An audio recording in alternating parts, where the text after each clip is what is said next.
Saroja madam, recording start ಆಗಿದೆ, ಪ್ರಾರಂಭ ಮಾಡಿ. ಕಾರ್ಯಕ್ರಮ yes ma'am. Yes ma'am. Shravana ಮಾಸದ ವಿಶೇಷ ದತ್ತಿ ಉಪನ್ಯಾಸಕ್ಕೆ ಆಗಮಿಸಿದಂತಹ ಎಲ್ಲ ಶರಣ ಶರಣೆಯರಿಗೂ ನನ್ನ ಹೃತ್ಪೂರ್ವಕವಾದ ನಮಸ್ಕಾರಗಳು. ಹಾಲತೊರೆಗೆ ಬೆಲ್ಲದ ಕೆಸರು, ಸಕ್ಕರೆಯ ಮಳಲು, ತವ ರಾಜದ ನೊರೆಯಂತೆ ಆದ್ಯರ ವಚನವಿರಲು, ಬೇರೆ ಬಾವಿಯ ತೋಡಿ ಉಪ್ಪ ನೀರುಂಬಂತಾಯಿತೆನ್ನ ಮತಿ ಕೂಡಲ ಸಂಗಮ ದೇವ ಎಂಬ ಬಸವಣ್ಣನವರ ವಚನದಂತೆ ಇಲ್ಲಿ ಎಲ್ಲ ಹಿರಿಯರ, ಎಲ್ಲ ಜ್ಞಾನಿಗಳ, ಎಲ್ಲರ ಎದುರುಗಡೆ ಮಾತನಾಡುವಂತಹ ಮಾತುಗಳು. ಇಲ್ಲಿ ಹಾಲ ತೊರೆಯ ಜೊತೆಗೆ ಬೆಲ್ಲದ ಕೆಸರು, ಸಕ್ಕರೆಯ ಮರಳ ಜೊತೆಗೆ ನಾವು ಉಪ್ಪ ನೀರುಂಬುವ ಒಂದು ಪ್ರಯತ್ನ ಅಂತನ್ನುವಂಥ ಮಾತನ್ನ ಹೇಳುತ್ತಾ ಎಲ್ಲರಿಗೂ ಶರಣಾರ್ಥಿಗಳು. ಈಗ ಈ ಒಂದು ಕಾರ್ಯಕ್ರಮದ ಆರಂಭವನ್ನು ಪ್ರಾರ್ಥನೆಯೊಂದಿಗೆ ಆರಂಭಿಸೋಣ. ವಚನ ಪ್ರಾರ್ಥನೆ ಶರಣ ಮಂಜು ಮಡಿವಾಳ್ ಸರ್ ಅವರಿಂದ. ಓಂ ಶ್ರೀ ಗುರು ಬಸವಲಿಂಗಯ್ಯನ್ಮ. ಎಲ್ಲರಿಗೂ ಶರಣಾರ್ಥಿ. ಬೆಲ್ಲದ ನೀರೆರೆದರೇನೋ,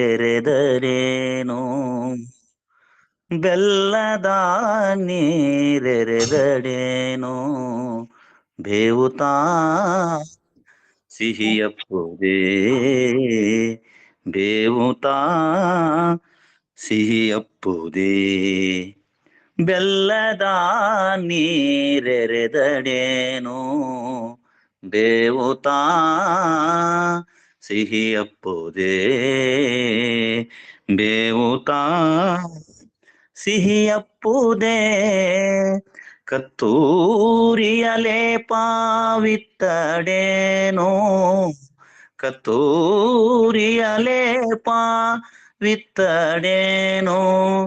ನೀರುಳ್ಳೆ ದುರ್ಗಂಧ ದೂರಪ್ಪುದೇ, ನೀರುಳ್ಳೆ ದುರ್ಗಂಧ ದೂರಪ್ಪುದೇ. ಬೆಲ್ಲದ ನೀರೆರೆದಡೆ, ಬೇವುತಾ ಸಿಹಿಯಪ್ಪುದೇ, ಬೇವುತಾ ಸಿಹಿಯಪ್ಪುದೇ. ಕಸುಗಾಯಿಯನ್ನು ಹಿಸುಕಿದಡೇನೋ, ಕಸುಗಾಯಿಯನ್ನು ಹಿಸುಕಿದಡೇನೋ, ಹಣ್ಣಿಗೆ ಹವನಪ್ಪುದೇ. ಕಸುಗಾಯಿಯನ್ನು ಹಿಸುಕಿದಡೇನೋ, ಹಣ್ಣಿಗೆ ಹವನಪ್ಪುದೇ.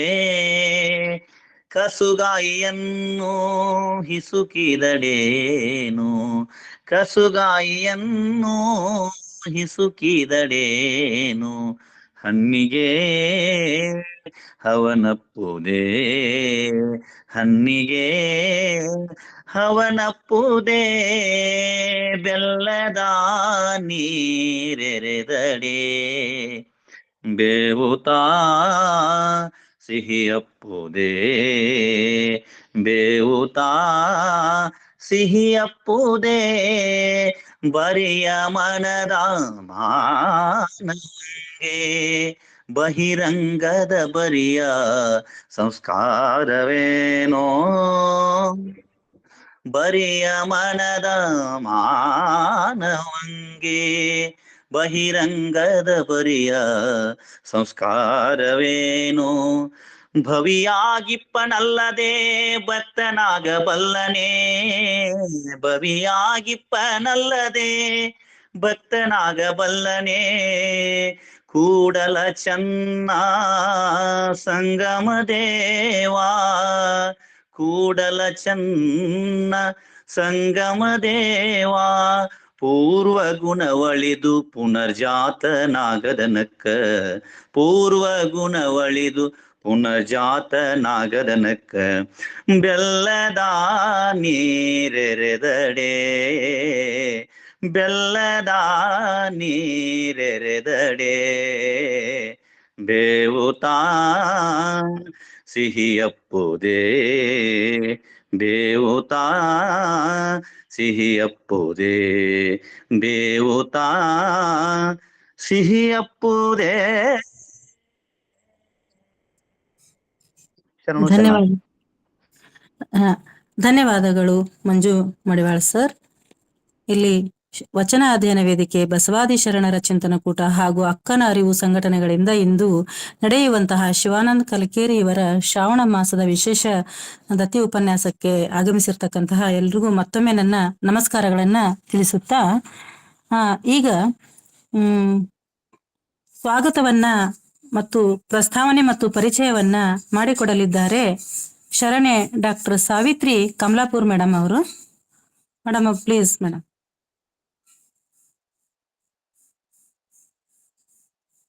ಸಾವಿತ್ರಿ ಕಮಲಾಪುರ್ ಮೇಡಮ್ ಇದಾರಾ? ಹಾ ಮೇಡಮ್ ಬಂದೆ. ಹಾ ಮೇಡಮ್ ಇದ್ದಾರೆ ಮೇಡಮ್.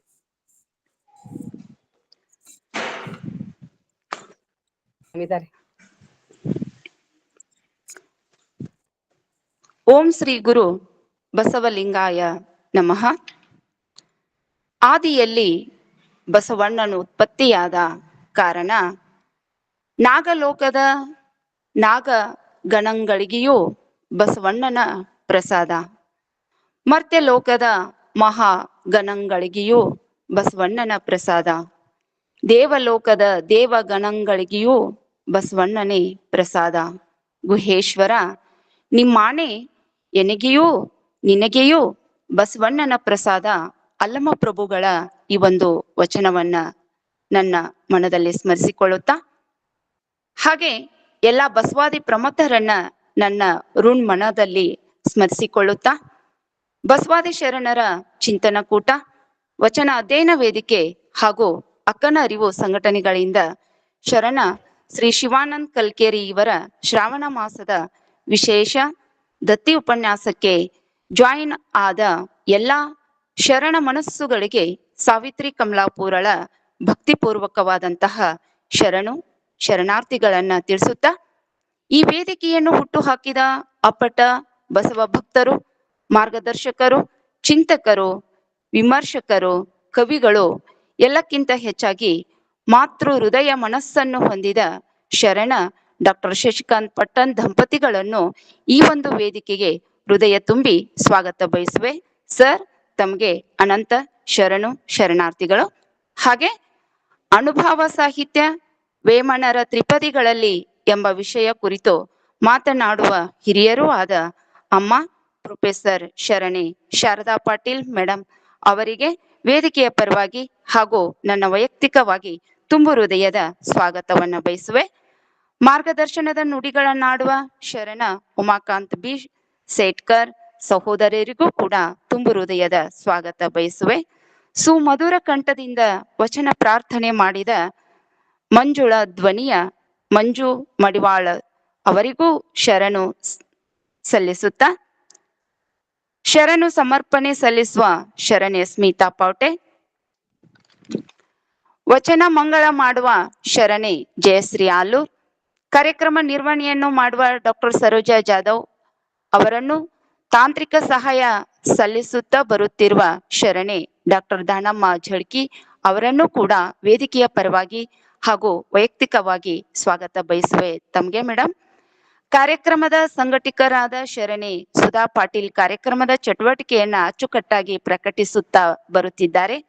ಇವರಿಗೂ ನನ್ನ ವೈಯಕ್ತಿಕವಾದಂತಹ ಸ್ವಾಗತವನ್ನ ಬಯಸುತ್ತಾ, ಶರಣೆ ಗೌರಮ್ಮ ನಾಸಿ ಮೇಡಮ್ ಅವರಿಗೂ ಮತ್ತೊಮ್ಮೆ ಪ್ರೊಫೆಸರ್ ಶಾರದಮ್ಮ ಮೇಟಿ ಮೇಡಮ್ ಅವರಿಗೆ ಸ್ವಾಗತ ಬಯಸುವೆ. ಹಾಗೆ ಸಂಯೋಜಕರಾಗಿ ಶರಣೆ ನಳನಿ ಮಹಾಗಾಂವ್ಕರ್, ಶರಣ ಸಂತೋಷ್ ಪಾಟೀಲ್, ಶರಣ ಬಸವರಾಜ್ ಹೂಗಾರ್, ಶರಣೆ ಗಿರಿಜಾ ಇಟ್ಗಿ, ಶರಣ ಉಮೇಶ್ ಅಣ್ಣ ಮಂಟಾಳೆ, ಶರಣ ಬಸವರಾಜ್ ವಿ ಪಟ್ಟಣ್ ಶೆಟ್ಟಿ ಅವರಿಗೂ ಸ್ವಾಗತ ಕೋರುತ್ತಾ, ಈ ಕಾರ್ಯಕ್ರಮವನ್ನ ದಿಕ್ಕುಗಳಿಂದ ಆಲಿಸುವ ಸಹೃದಯ ಮನಸ್ಸುಗಳಿಗೆ, ಶರಣ ಸಂಕುಲಕ್ಕೆ ಅವರಿವರೆನ್ನದೆ ಕಾರ್ಯಕ್ರಮದಲ್ಲಿ ಜಾಯಿನ್ ಆದ ಎಲ್ಲರನ್ನ ಆತ್ಮೀಯವಾಗಿ ಸ್ವಾಗತ ಬಯಸುವೆ. ವೇಮನರ ತ್ರಿಪದಿಗಳಲ್ಲಿ ಅನುಭವ ಮಾತನಾಡುವ ಅಮ್ಮ ಶರಣೆ ಶಾರದಮ್ಮ ಪಾಟೀಲ್ ಅವರ ಪರಿಚಯ ನೋಡ್ರಿ, ಎಷ್ಟೊಂದು ಹೋಲಿಕೆ ಇದೆ. ನಾನು ಇನ್ನೂ ಕಾಲೇಜ್ದಲ್ಲಿದ್ದೀನ. ನಾಳೆ ಸ್ವಾತಂತ್ರ್ಯೋತ್ಸವದ ತಯಾರಿ, ಈ ಒಂದು ಸೂಗಳಿಗೆ ಅದರದು ಯಾರಪ್ಪ ಅಂದ್ರೆ 1947 ನಮ್ಗೆ ಸ್ವಾತಂತ್ರ್ಯದ ಸವಿ ನೆನಪು. 1947 ಇವರು ಹುಟ್ಟಿದ್ರು. ಮಾರ್ಚ್ 9 ತಂದೆ ಶಂಕರಗೌಡ ಪಾಟೀಲ, ತಾಯಿ ಗಂಗಾಬಾಯಿ ಪಾಟೀಲ್ ಅಂತ. ವೇಮನರು ಮನುಷ್ಯ ಮತ್ತು ಸಮಾಜದಲ್ಲಿರುವ ವಿಷಮತೆಯನ್ನ ಹೋಗಲಾಡಿಸಿ ವೈಚಾರಿಕತೆಯ ಜನಪ್ರಿಯ ಕವಿ, ಸಮಾಜದ ಮೌಢ್ಯತೆಗಳನ್ನ ಕಳೆದು ಹಗಲಿರಳು ಸಂಚರಿಸಿದಂಥವರು, ಬದುಕು ಸಾಗಿಸುವ ಆಶಯ ಭಾವ ಹೊಂದಿದಂತಹ ವೇಮನ ಸಾಮಾಜಿಕ ವೈದ್ಯ ಎಂಬ ಹೆಸರನ್ನ ಪಡೆದಂಥವರು. ಅಂತಹ ವೈದ್ಯರ ಒಂದು ಗುಣ ಸ್ವಭಾವ ಇವರ ಮಕ್ಕಳಿಗಿದೆ. ಶಾರದಮ್ಮನಿಗೆ ಮೇಡಮ್ ಅವರಿಗೆ 4 ಜನ ಸಹೋದರಿಯರು, 2 ಜನ ಸಹೋದರರು. ತಮ್ಮ ಪ್ರಾಥಮಿಕ ಶಿಕ್ಷಣವನ್ನ ಸಿಂದಗಿಯಲ್ಲಿ ಮುಗಿಸ್ಕೊಂಡ್ರು.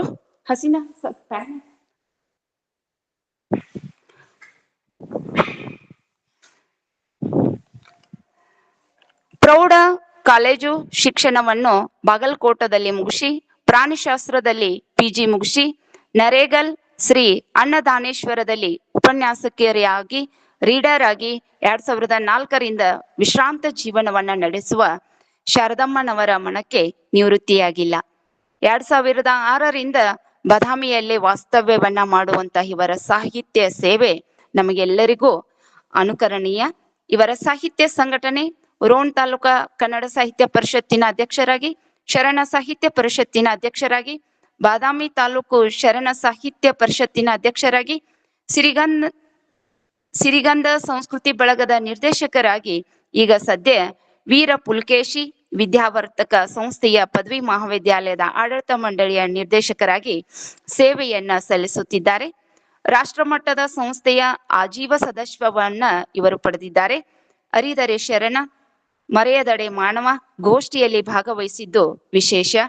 ಅನೇಕ ಬಡ ವಿದ್ಯಾರ್ಥಿಗಳಿಗೆ ದೇಣಿಗೆ, ಶಾಲೆ ಕಾಲೇಜುಗಳಿಗೆ ದೇಣಿಗೆ, ಇನ್ನೂ ಅನೇಕ ಸಾಮಾಜಿಕ ಕಾರ್ಯದಲ್ಲಿ ಕೊಡುಗೈ ದಾನಿಗಳಾಗಿ ದಾಸೋಹ ಮಾಡಿದ್ದು ಇವರಲ್ಲಿರುವಂತಹ ದೊಡ್ಡ ಗುಣ ಅಮ್ಮ.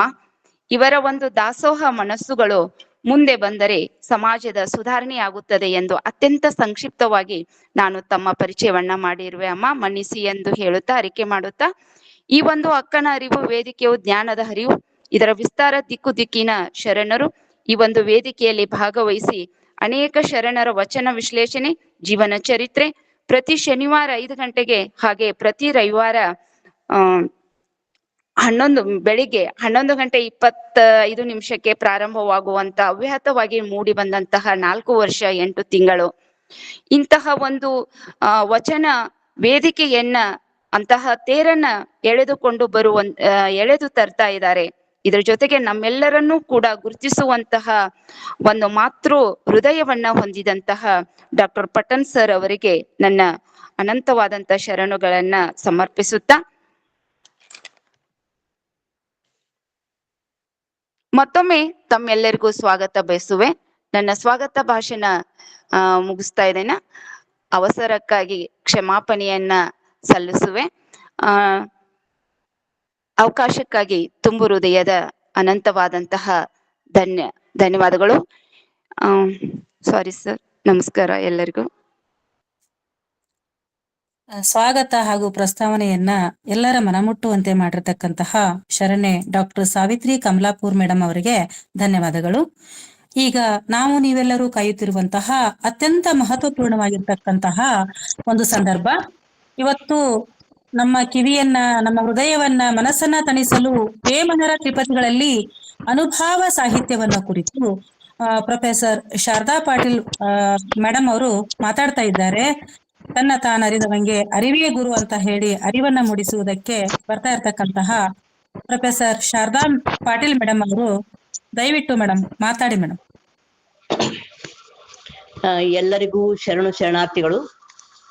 ಬಸವಾದಿ ಪ್ರಮಥರನ್ನ ಹೃನ್ಮನಗಳಲ್ಲಿ ನೆನೆಯುತ್ತಾ, Basava understanding research centre and ಅಕ್ಕನ ಅರಿವು ಮತ್ತು ಬಸವ ಚಿಂತನ ವೇದಿಕೆ ಅಲ್ಲದೆ ಸಹಸ್ರಾರು ಜನ ಈ ಗೂಗಲ್ ಮೀಟ್ ನಲ್ಲಿ ನಡೆಯುತ್ತಿರುವಂತಹ ಒಂದು ಉಪನ್ಯಾಸಕ್ಕೆ ಕಿವಿಯಾಗುತ್ತಿದ್ದಾರೆ.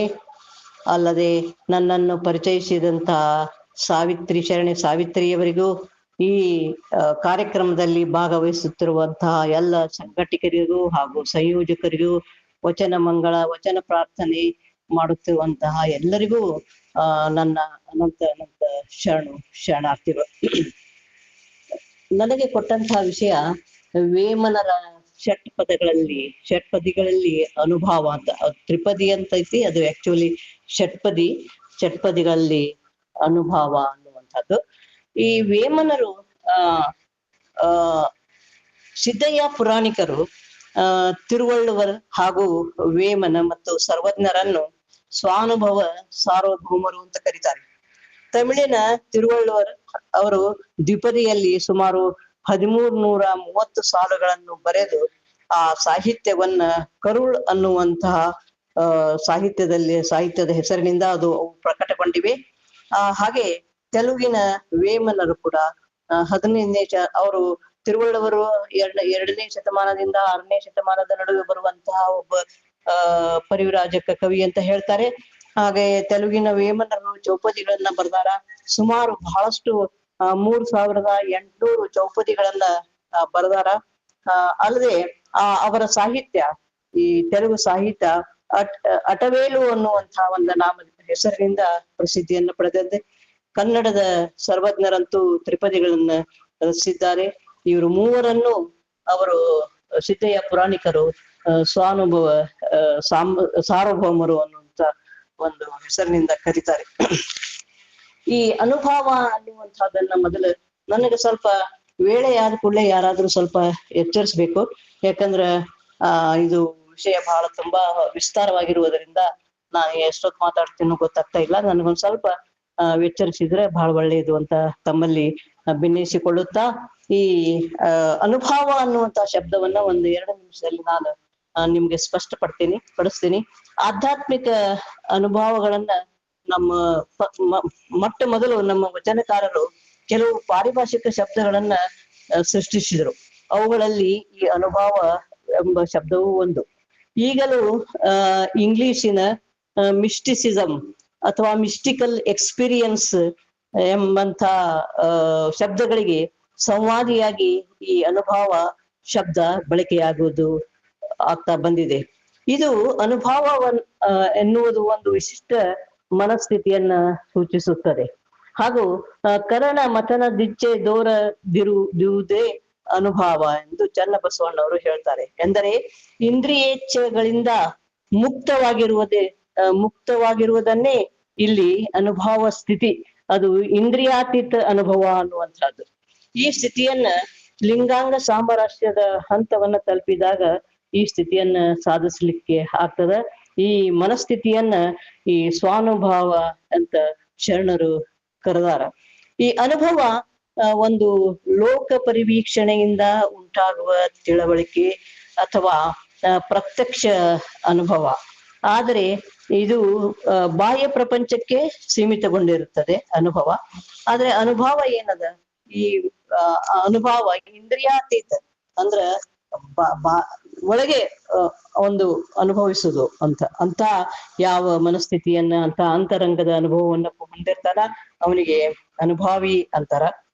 ಈ ಅನುಭಾವಿ ಯಾವ ವ್ಯಕ್ತಿ ನಡೆದಂತೆ ನುಡಿಯುತ್ತಾನೆಯೋ, ಯಾವನು ತನ್ನ ಬಹಿರಂಗ ಮತ್ತು ಅಂತರಂಗದಲ್ಲಿ ಲಿಂಗಾಂಗಿಯಾಗಿದ್ದಾನೆಯೋ, ಯಾವನು ಶರಣ ಸಂದೇಶವನ್ನು ಆಚರಿಸುತ್ತಾನೆಯೋ, ಯಾವನು ಈ ಸಂಸಾರದೊಳಗೆ ಇದ್ದು ಅದಕ್ಕೆ ಅಂಟಿಕೊಂಡಿಲ್ಲವೋ ಅಂಥವನನ್ನ ನಾವು ಅನುಭಾವಿ ಅಂತ ಕರಿತೀವಿ.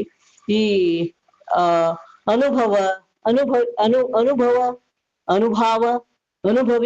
ಅನುಭಾವಿ ಅನ್ನುವಂಥ ಶಬ್ದಗಳನ್ನ ಸಮಾನಾರ್ಥದಲ್ಲಿ ನಾವು ವಚನಗಳಲ್ಲಿ ಬಳಸ್ತಾ ಬಂದಿರುವುದನ್ನ ನಾವು ಕಾಣ್ತೀವಿ. ಇನ್ನೊಂದು ಸ್ಥಿತಿ ಅಂತ ಹೇಳ್ಬೇಕಾದ್ರೆ, ಈ ಅನುಭವದ ತುತ್ತ ತುದಿಗೆ ಏರಿದಾಗ ಹಗ್ಗ ಹರಿದು ತೊಟ್ಟಿಲು ಮುರಿದು ಬೀಸುವ ಗಾಳಿ ನಿಂತು ಜೋಗುಳ ಹಾಡು ಶಾಂತವಾಗದೆ ಗುಹೇಶ್ವರ ಲಿಂಗವು ಕಾಣಬಾರದೆನ್ನುವಂತೆ ಸರಳವಾದ ಉಪಾಧಿಗಳು ಬರಿದಾಗಿ ನಿರ್ಮಲ ಹಣತೆ ಬೆಳಗಿದಾಗ ಒಂದು ವೇಮನನ ಘನತೆಯು ಗೋಚರಿಸುತ್ತದೆ. ಇಲ್ಲಿ ಹಗ್ಗ ಹರಿಯುವುದು ಅನ್ನುವಂಥದ್ದು ಭವಬಂಧನಗಳಿಂದ ಮುಕ್ತರಾಗಬೇಕು. ತೊಟ್ಟಿಲ ಮುರಿದು ಅನ್ನುವಂಥದ್ದು ಅಜ್ಞಾನವು ತೊಲಗಿ ಹೋಗ್ಬೇಕು.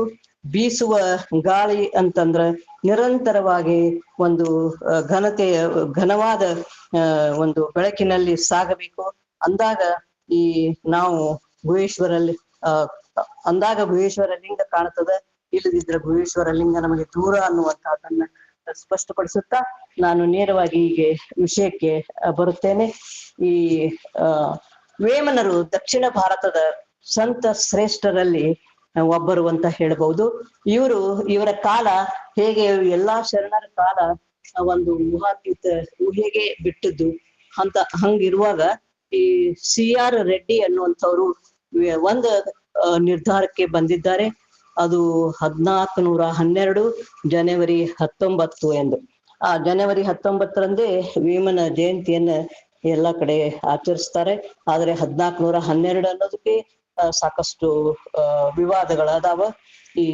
ಇಂಥ ಶರಣರು ವೇಮನರು ಆಂಧ್ರ ಪ್ರದೇಶದ ಗುಂಟೂರು ಜಿಲ್ಲೆಯ ನರಸರಾವುಪೇಟೆ ತಾಲೂಕು, ಆ ನರಸರಾವುಪೇಟೆ ತಾಲೂಕಿನಲ್ಲಿ ಕೊಂಡವೀಡು ಅನ್ನುವಂತ ಒಂದು ಗ್ರಾಮ ಬರ್ತದೆ.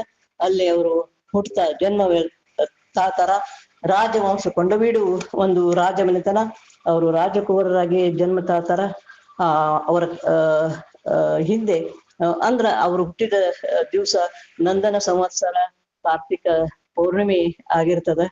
ಇಂಥ ಒಬ್ಬ ಮಹಾ ಶರಣರ ವೇಮನರ ಬಗ್ಗೆ CP ಬ್ರೌನ್, ನಿಮ್ಗೆಲ್ಲ ಗೊತ್ತಿರುವಂತೆ ಚಾರ್ಲ್ಸ್ ಫಿಲಿಪ್ ಬ್ರೌನ್ ಒಬ್ರು ಬ್ರಿಟಿಷ್ ಅಫಿಸಿಯಲ್ ಮತ್ತು ಈಸ್ಟ್ ಇಂಡಿಯಾ ಕಂಪನಿಯ ಅಧಿಕಾರಿಯಾಗಿರ್ತಾರ. ಅವರು ಈ ಆಂಧ್ರ ಪ್ರದೇಶದಲ್ಲಿ ಹೆಚ್ಚು ಕೆಲಸ ಮಾಡ್ತಾರ.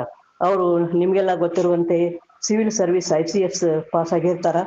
ಆಂಧ್ರ ಪ್ರದೇಶದಲ್ಲಿ ಸಾಕಷ್ಟು ಒಂದು ತಾಳೆಗರಿಗಳನ್ನ ಅಲ್ಲಿ ಇರುವಂತಹ ಕ್ಲಾಸಿಕ್ ಲಿಟ್ರೇಚರ್ ಬಗ್ಗೆ ಬಹಳಷ್ಟು ಅಧ್ಯಯನ ಮಾಡ್ತಾರ. he is the first Indologist to publish Telugu classics ಅಂತ ಹೇಳ್ತಾರ ಅವರು.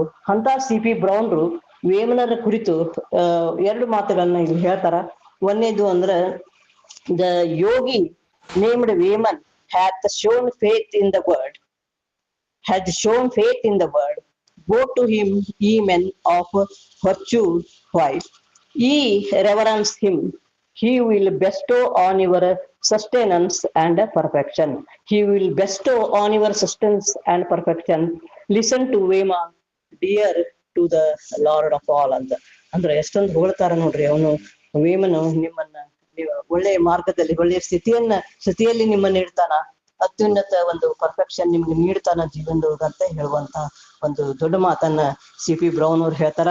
ಅಲ್ಲದೆ when I cry speak O God, why speakest thou not? ನನ್ ಜೊತೆ ನೀ ಯಾಕೆ ಮಾತಾಡಂಗಿಲ್ಲ? ನಾ ಅಳು ಹೊತ್ನಾಗ ನೀ ಮಾತಾಡು ನನ್ ಜೊತೆ. ಸ್ಪೀಕ್ ಟು ಮೀ, ನನ್ ಜೊತೆ ಮಾತಾಡು.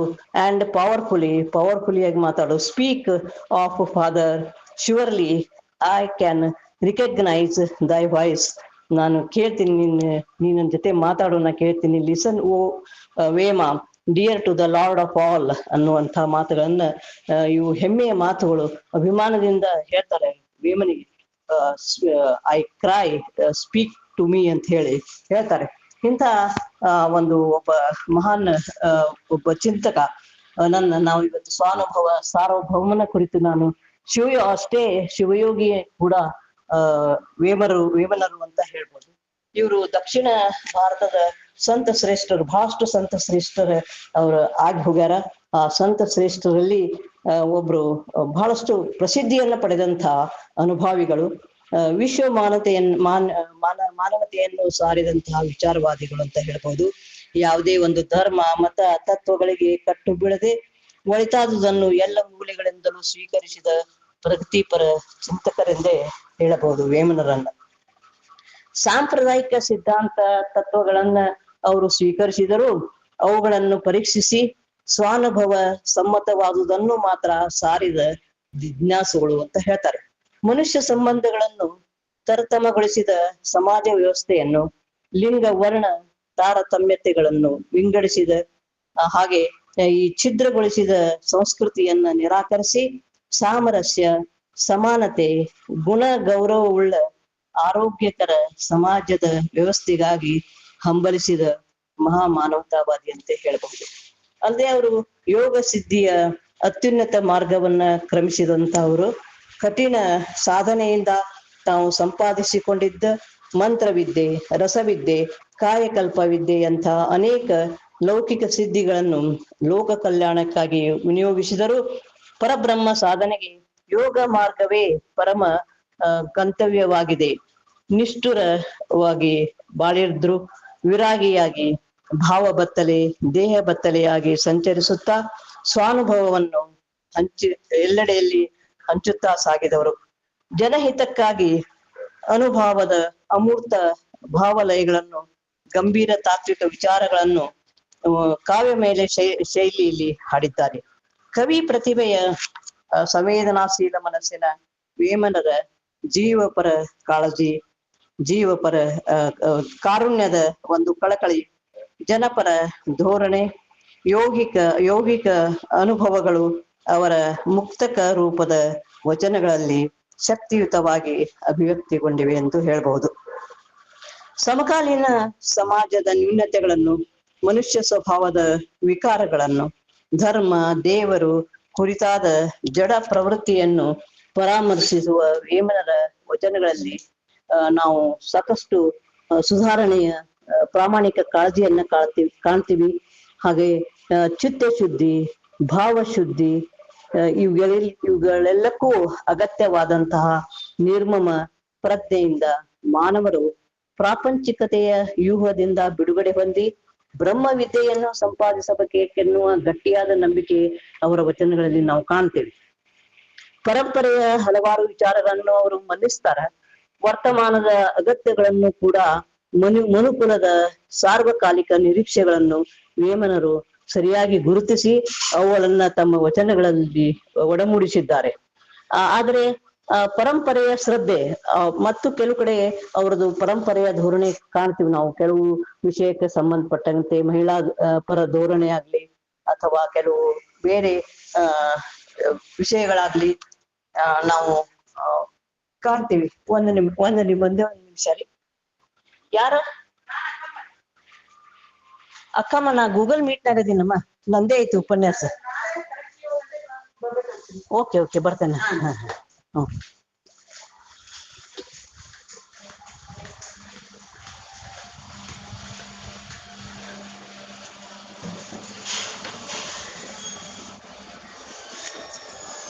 ಹಾಗೆ ಅವರು ಈ ಜಾತಿ ಭೇದವನ್ನ ನಿರಾಕರಿಸುತ್ತಾ ವೈಚಾರಿಕತೆಯು ವೇಮನರ ಚಿಂತನೆಗಳಲ್ಲಿ ಒಂದು ದ್ವಂದ್ವ ನಿಲುವನ್ನ ನಾವು ಕಾಣ್ತೀವಿ. ಕೆಲವು ವಿಷಯಗಳೊಳಗ ಒಂದು ಸಂದಿಗ್ಧಮಯ ಒಂದು ಪರಿಸ್ಥಿತಿಯಲ್ಲಿ ಕೆಲವು ದ್ವಂದ್ವಮಯ ನಿಲುವುಗಳನ್ನ ಅವರು ತೋರ್ಪಡಿಸ್ತಾರ.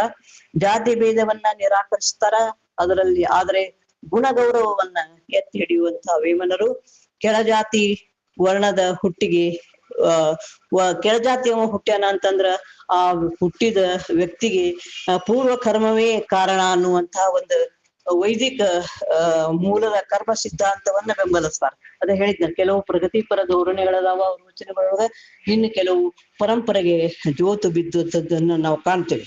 ಹಾಗೆ ಜಾತಿ ತಾರತಮ್ಯವನ್ನ ತೀವ್ರವಾಗಿ ಖಂಡಿಸುವ ವೇಮನರು ಲಿಂಗ ವ್ಯವಸ್ಥೆಯನ್ನು ಸಾಂಪ್ರದಾಯಿಕವಾಗಿಯೇ ವ್ಯಾಖ್ಯಾನಿಸಿದ್ದಾರೆ. ಹೊಸ ಚರ್ಚೆಗಳನ್ನ ಈ ಧೋರಣೆಗಳು ಯಾಕೆ ಹಿಂಗಾಗ್ಯಾವ, ಎಲ್ಲೆಲ್ಲಿ ಕಂಡು ಬರ್ತಾವ ಅನ್ನೋದು ಅದು ಇನ್ನೂ ಸ್ವಲ್ಪ ನಾವು ಸಂಶೋಧನೆಗೆ ಅವನ್ನ ಒಳಪಡಿಸ್ಬೇಕಾಗಿದೆ. ಹೀಗೆ ವೇಮನರು ಒಬ್ಬ ಸಾರ್ವಭೌಮ ಒಂದು ಸಾಮ್ರಾಟರಾಗಿ ಬೆಳಿತಾರ. ಸಾಕಷ್ಟು ಅವರ ವಿಷಯಗಳನ್ನ ನಾನು ಇಲ್ಲಿ ಸಂಗ್ರಹ ಮಾಡೀನಿ. ಅವರ ಬಗ್ಗೆ ನಾವು ಹೇಳ್ಬೇಕು ಅಂತಂದ್ರ ಒಂದು ಇದು ಅವರ ಅತ್ತಿಗೆ ಮಲ್ಲಮ್ಮ ಅಂತ ಹೇಳ್ತಾರಲ್ಲ, ಆ ಮಲ್ಲಮ್ಮನ ಒಂದು ಅದು ಕೆಲವರು ಒಪ್ತಾರ, ಕೆಲವರು ಒಪ್ಪೋದಿಲ್ಲ. ಮಲ್ಲಮ್ಮನೇ ಅವರ ಅತ್ತಿಗೆ ಅಂತ ಆ ನತ್ತಿನ ಪ್ರಸಂಗವನ್ನು ಕೆಲವರು ಒಪ್ತಾ ಇಲ್ಲ. ಹಾಗೆ ಆ ನತ್ತಿನ ಪ್ರಸಂಗವನ್ನ ನಾನು ಮುಂದೆ ಹೇಳ್ತಾ ಹೋಗ್ತೇನೆ. ವಿಷಯ ಬಹಳಷ್ಟು ಇರುವುದರಿಂದ ನಾವು ವೇಮನರ ನೇರವಾಗಿ ವೇಮನರ ಅನುಭವದ ಕೆಲವು ವಚನಗಳಿಗೆ ಹೋಗೋಣ. ಆತ್ಮಶುದ್ಧಿಯಿಂದ ಆಚಾರ ವದೇಕೆ, ಮಡಿಕೆ ಶುದ್ಧಿಯಿಂದ ಅಡಿಗೆ ಏಕೆ. ಆತ್ಮಶುದ್ಧಿ ಇರದ ಆಚಾರವದೇಕೆ, ಮಡಿಕೆ ಶುದ್ಧಿ ಇರದ ಅಡುಗೆ ಏಕೆ. ಭಾವಶುದ್ಧಿಯಿಂದ ದೇವ ಪೂಜೆ ಏಕೆ, ಭಾವಶುದ್ಧಿ ಇರದ ದೇವ ಪೂಜೆ ಏಕೆ. ವಿಶ್ವದಾಭಿರಾಮ ಕೇಳುವೇಮ ಅಂತ ಹೇಳ್ತಾರೆ. ಅವರು ತಮ್ಮ ಒಂದು ವಚನಾಂಕಿತವನ್ನ ಮುಕುಟವನ್ನ ವಿಶ್ವದಾಭಿರಾಮ ಕೇಳು ವೇಮ ಅನ್ನುವಂಥದನ್ನ ಇಟ್ಕೋತಾರ. ಈ ವಿಶ್ವದಾಭಿರಾಮ ಕೇಳು ವೇಮ ಅನ್ನುವಂಥದಕ್ಕ ನಾವು ವಿವರಣೆಯನ್ನ ನೋಡ್ಬೇಕು ಅಂತಂದ್ರೆ ಆ ವಿಶ್ವ ಅನ್ನುವಂಥದ್ದು ಎಲ್ಲಾ ಸಮಸ್ತ ಅಂತ ಅರ್ಥ ಕೊಡ್ತದೆ. ಧ ಅನ್ನುವಂಥದ್ದು ಸದ್ಗುಣ, ಅಭಿರಾಮ ಅನ್ನುವಂಥದ್ದು ಮನೋಹರ ಇಂಪು, ವಿನುರ ಅನ್ನುವಂಥದ್ದು ಕೇಳು. ಅಂದರೆ ವಿಶ್ವದಾಭಿರಾಮ ಕೇಳು ವೇಮ ಅಂದ್ರ ವಿಶ್ವದಲ್ಲಿಯ ಸಮಸ್ತ ಸದ್ಗುಣಗಳನ್ನು ಮನಸ್ಸಿಗೆ ಇಂಪಾಗಿ ಕೇಳುವೇಮ ಎಂಬುದಾಗಿ ನಾವು ತಿಳಿಯಬಹುದು. ಹಾಗೆ ಅವರು ಈ ವಿಶ್ವದಾಭಿರಾಮ ಅನ್ನುವಂಥದ್ದನ್ನ ಈ ಅಭಿರಾಮ ಅನ್ನುವಂತ ಒಬ್ಬ ಸ್ನೇಹಿತರ ಹೆಸರು, ಹಾಗೂ ಈ ವಿನುರ ಅನ್ನುವಂತ ಒಬ್ಬ ವೇಶ್ಯೆಯ ಸಂಘ ಮಾಡಿದ್ರು. ಆ ವೇಶ್ಯೆಯ ಸಂಘದಿಂದ ಅವರನ್ನ ತಮ್ಮ ವಚನಗಳಲ್ಲಿ ಅಮರಗೊಳಿಸಿದ್ರು ಅಂತ ಕೆಲವರು ಹೇಳ್ತಾರೆ. ಆದರೆ ಸರ್ವೇಶ ವಿಶ್ವ ಅನ್ನುವಂಥವನು, ಅಭಿರಾಮ ಅನ್ನುವಂಥವ್ರು ಇಬ್ರು ಅವ್ರಿಗೆ ಗುರುಗಳಾಗಿದ್ರು ಅಂತ ಕೆಲವರು ಹೇಳ್ತಾರ. ಇವೆಲ್ಲ ಪ್ರಸಂಗಗಳು ಇನ್ನೂ ಸಾಕಷ್ಟು ಚರ್ಚೆಗೆ ಬರ್ಬೇಕು, ಸಂಶೋಧನೆ ಆಗ್ಬೇಕು ಅನ್ನುವಂತ ವಿಷಯನ್ನ ಹೇಳ್ತಾ ಅವ್ರದ್ದು ಒಂದು ಹೇಳಿದ್ನಲ್ಲ ನಾನು, ಆತ್ಮ ಶುದ್ಧಿ ಇರದ ಆಚಾರವದೇಕೋ, ಮಡಿಕೆ ಶುದ್ಧಿ ಇರದ ಅಡುಗೆ ಏಕೆ, ಭಾವ ಶುದ್ಧಿ ಇರದ ದೇವ ಪೂಜೆ ಏಕೆ, ವಿಶ್ವದಾಭಿರಾಮ ಕೇಳುವೇಮ ಅಂತ ಅನ್ನುವಂಥದ್ದು. ಅಂದ್ರೆ ನೀವು ಭಾವಶುದ್ಧಿ ಇರ್ಬೇಕು, ಆತ್ಮಶುದ್ಧಿ ಇರ್ಬೇಕು, ಮಡಿಕೆ ಶುದ್ಧಿ ಇರ್ಲಾರ್ದ ನೀವು ಅಡಿಗೆ ಮಾಡಕ್ ಸಾಧ್ಯ ಇಲ್ಲ ಅನ್ನುವಂಥದ್ದನ್ನ ಹೇಳ್ತಾರೆ. ಹಾಗೆ ನೈಜವಾದ ಚೊಕ್ಕ ನಿಲುವಂದೇ ಸಾಕು, ಥಳಕು ಬೆಳಕಿನ ಶಿಲೆ ತಟ್ಟೆ ಏಕೆ, ಓದಲರ ಪದ್ಯ ಒಂದೇ ನೋಡೇ ಸಾಕು, ವಿಶ್ವದಾಭಿರಾಮ ಕೇಳುವೇಮ ಅಂತಲ್ಲ. ನೈಜವಾದ ಚೊಕ್ಕ ನಿಲುವಂದೇ ಸಾಕು ಅಂತಾರೆ. ತಳಕು ಬೆಳಕಿನ ಶಿಲೆ ಅಟ್ಟೆ ಏಕೆ ಅಂತ ಕೇಳ್ತಾರೆ. ಅಂದ್ರೆ ಆಮೇಲೆ ತಾನೇ ಹಡೆದ ಸುತರು ತಮ್ಮನೆ ಹಡೆದವರು, ಸಾವುದೆಲ್ಲ ತಮಗೆ ಸಾಕ್ಷಿ ಎಲ್ತೆ, ಜೀವನವದು ತಮಗೆ ಬ್ರಹ್ಮ ಕಲ್ಪನೆಯೇ, ವಿಶ್ವದಾಭಿರಾಮ ಕೇಳುವೇಮ ಅಂತ. ಅಂದ್ರೆ ತಾವೇ ಪಡೆದವರು, ತಾವು ಅಂದ ಮಕ್ಕಳು ತಮ್ಮನ್ನ ಹಡೆದವರು, ತಾವು ಪಡೆದವರು ಅಂದ್ರೆ ಅವ್ರ ಮಕ್ಕಳು, ಹಾಗೆ ಮತ್ತೆ ತಮ್ಮನ್ನ ಹಡೆದವರು ತಂದೆ ತಾಯಿಗಳು ಎಲ್ಲರೂ ಕೂಡ ಒಂದಿಲ್ಲ ಒಂದು ದಿವಸ ಸಾವು ಅವರಿಗೆ ಕಟ್ಟಿಟ್ಟ ಬುತ್ತಿ. ಹಾಗಿರುವಾಗ ಸಾವುದೆಲ್ಲ ತಮಗೆ ಸಾಕ್ಷಿ ಇತ್ತೆ, ಜೀವನವದು ತಮಗೆ ಬ್ರಹ್ಮ ಕಲ್ಪನೆ. ಅಂದ್ರ ಜೀವನ ಏನದ ಅದು ಶಾಶ್ವತ ಅಲ್ಲ, ಬ್ರಹ್ಮ ಹೇಗೆ ಸ್ಥಿರವಾಗಿ ನಿಲ್ತಾನ ಅಂತಾದ ಜೀವನ ನಮಗಿಲ್ಲ ಅನ್ನುವಂಥದ್ದು. ಸಾವು, ಹುಟ್ಟು ಸಾವು ಇವು ನಡೆಯುವಂಥವೇ, ಇವನ್ನ ಸಮವಾಗಿ ನಾವು ಸ್ವೀಕಾರ ಮಾಡ್ಬೇಕು ಅನ್ನುವಂಥದ್ದನ್ನ ಈ ಪದ್ಯದಲ್ಲಿ ಹೇಳ್ತಾರೆ. ಆಮೇಲೆ ಇನ್ನೊಂದು ಪದ್ಯವನ್ನ ನಾವು ಎತ್ತಿಕೊಂಡ್ರೆ, ಉಪ್ಪು ಕರ್ಪೂರಗಳಿಗೊಂದೇ ಹೋಲಿಕೆ ಇದೆ, ನೋಡ್ಲಿಕ್ಕೆ ಉಪ್ಪು ಮತ್ತು ಕರ್ಪೂರ ಒಂದೇ ಅನಿಸ್ತದ, ನೋಡೆ ರುಚಿಯ ಮೂಲ ಬೇರೆ. ನಾವು ಪರೀಕ್ಷಿಸಿದಾಗ ಅದನ್ನ ನಾವು ಉಪ್ಪು ಬೇರೆನೆ, ಕರ್ಪೂರನು ಬೇರೆನೆ. ಉಪ್ಪಿಗೆ ಇರುವಂತಹ ಗುಣಗಳು ಕರ್ಪೂರಕ್ಕಿಲ್ಲ, ಕರ್ಪೂರಕ್ಕೆ ಇರುವಂತಹ ಗುಣಗಳು ಉಪ್ಪಿಗಿಲ್ಲ. ಹಾಗೆ ಪುರುಷರು ಎಲ್ಲರೂ ಒಂದೇ ಇರ್ತಾರೆ, ಜನ ಎಲ್ಲ ಒಂದೇ ಇದ್ರು ಕೂಡ ಅವರಲ್ಲೇ ಕೆಲವರು ಏನಿರ್ತಾರ ಅಂದ್ರ ಪುಣ್ಯ ಪುರುಷರು ಇರ್ತಾರ. ಪುರುಷರೊಳಗೆ ಪುಣ್ಯ ಪುರುಷರು ಬೇರೆ ಇಹರು, ವಿಶ್ವದಾಭಿರಾಮ ಕೇಳುವೇಮ ಅಂತ. ಅಂದ್ರೆ ಹೀಗೆ ಒಬ್ಬರೇ ಎಲ್ಲರೂ ಒಂದೇ ತರ ಇದ್ರು ಕೂಡ ಒಬ್ರು ಅಸಾಮಾನ್ಯರಿರ್ತಾರ, ಪುಣ್ಯ ಸ್ಮರಣೀಯರಿರ್ತಾರ, ಅವರು ಅಂತದ್ದು ಪುಣ್ಯ ಪುರುಷರಿರ್ತಾರ ಅನ್ನುವಂಥ ವಿಷಯ ಅವರು ಈ ವಚನದಲ್ಲಿ ಹೇಳ್ತಾರ. ಆಮೇಲೆ ಇನ್ನೊಂದು ವಚನ, ತಾಮಸ ಗುಣದಿಂದ ಮಾಡಬೇಡ ಕಾರ್ಯ, ಮದದಿ ಜಿಗಿದಾಡಲು ವಿಷಯ ನೋಡು, ಕಸುಗಾಯಿಯ ತಂದು ಇರಿಸೆ ಮಾಹುವುದೇ. ತಾಮಸ ಗುಣದಿಂದ ಮಾಡಬೇಕಾದಂತ ಕಾರ್ಯ ಅದು ಸರಿಯಾಗಿ ಆಗುದಿಲ್ಲ, ಅದು ಕಸುಗಾಯಿಯ ತಂದು ನೀವು ಇರಿಸಿದ್ರೆ ಅದು ಬಾಗುದಿಲ್ಲ ಅನ್ನುವಂತ ಒಂದು ವಿಷಯವನ್ನ ಹೇಳ್ತಾರ. ಆಮೇಲೆ ದೇವನೆಲ್ಲಿ ಅನ್ನುವಂಥದ್ದು ವಿಷಯ ಕುರಿತು ಹೇಳ್ತಾರೆ. ಬ್ರಹ್ಮನೆಲ್ಲಿ ಎಂದು ಬಲುಬಾರಿ ಎನ್ನುವರು, ವಿಚಿತ್ರ ಮತಿ ಜನರು ವಿಧವ ನರಿಯದೆ, ಬ್ರಹ್ಮವೆಲ್ಲರಲ್ಲಿ ಪರಿಪೂರ್ಣ ಉಂಟು ವಿಶ್ವದಾಭಿರಾಮ ಕೇಳುವೆಮ ಅಂತ. ಬ್ರಹ್ಮ ಎಲ್ಲಿದಾನ ಅಂತ ನೀವು ಹುಡುಕ್ಬೇಡ್ರಿ, ವಿಚಿತ್ರಮತಿ ಜನರು ಕೇಳ್ತಾರ. ಆದ್ರ ಬ್ರಹ್ಮವೆಲ್ಲರಲ್ಲಿ ಪರಿಪೂರ್ಣ, ಎಲ್ಲರಲ್ಲಿಯೂ ಬ್ರಹ್ಮ ಇದ್ದಾನೆ ಅನ್ನುವಂತಹ ವಿಷಯವನ್ನ ಹೇಳ್ತಾರೆ. ಹಾಗೆ ದೇವರು ಅಗಮ್ಯನಾಗಿದ್ದಾನೆ ಎನ್ನುವಂತಹ ಒಂದು ವಿಷಯ. ಮನಸ್ಸಿನಲ್ಲಿ ಮುಕ್ತಿ, ಮತ್ತೆ ಬೇರೆ ಕಡೆಗೆ ಹುಡುಕ ಹೋಗುವನು ಹುಚ್ಚನಷ್ಟೇ. ಮನಸ್ಸಿನಲ್ಲೇ ಎಲ್ಲ ಇರ್ತದ, ಬೇರೆ ಕಡೆಗೆ ಹೋಗುವ ಹುಚ್ಚ ಅಂತ.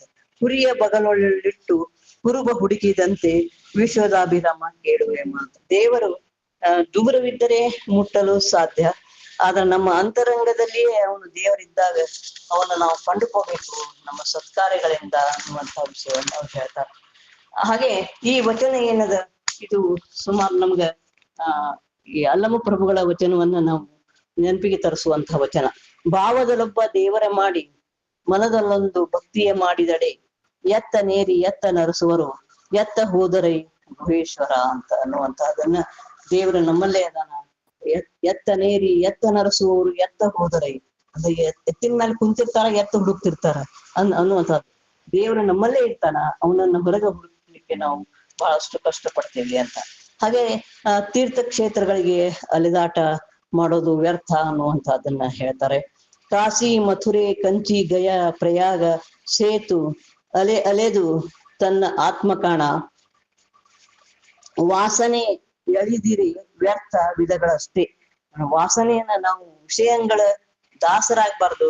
ವಾಸನೆ ಅಳದ ಮೇಲೆ ಅಳಿತಂದ್ರ ನಮ್ಮಲ್ಲೇ ಎಲ್ಲಾ ಕಾಶಿ ಮಧುರೆ ಕಂಚಿ ಗಯಾ ಪ್ರಯಾಗ ಎಲ್ಲಾ ತೀರ್ಥ ಕ್ಷೇತ್ರಗಳು ನಮ್ಮಲ್ಲೇ ಕಾಣ್ತಾವ.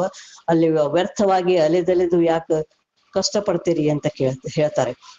ಇದೇ ರೀತಿ ಇನ್ನೊಂದು ವಚನದಲ್ಲಿ ಹೇಳ್ತಾರೆ, ತಿರುಪತಿಗೆ ಹೋದಡೆ ತಿರುಕ ದಾಸನಲ್ಲ, ಗಣಿಕೆ ಕಾಶಿ ತಲುಪೆ ಘರತಿಯಲ್ಲ.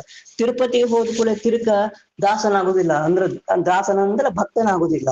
ತಿರುಪತಿಗೆ ಹೋದ್ರೆ ಎಲ್ಲಾರು ಭಕ್ತರಾಗಂಗಿಲ್ಲ. ಗಣಿಕೆ ಕಾಶಿ ತಲುಪಿ ಗೆಳತಿಯಲ್ಲ, ಅಂದ್ರೆ ವೇಷ ಒಬ್ಳು ಕಾಶಿಗೆ ಹೋದ್ಲು ಅಂತಂದ್ರ ಆಕಿ ತನ್ನ ವೇಷಗೆ ಇತ್ತ, ಗರತಿ ಅಲ್ಲ.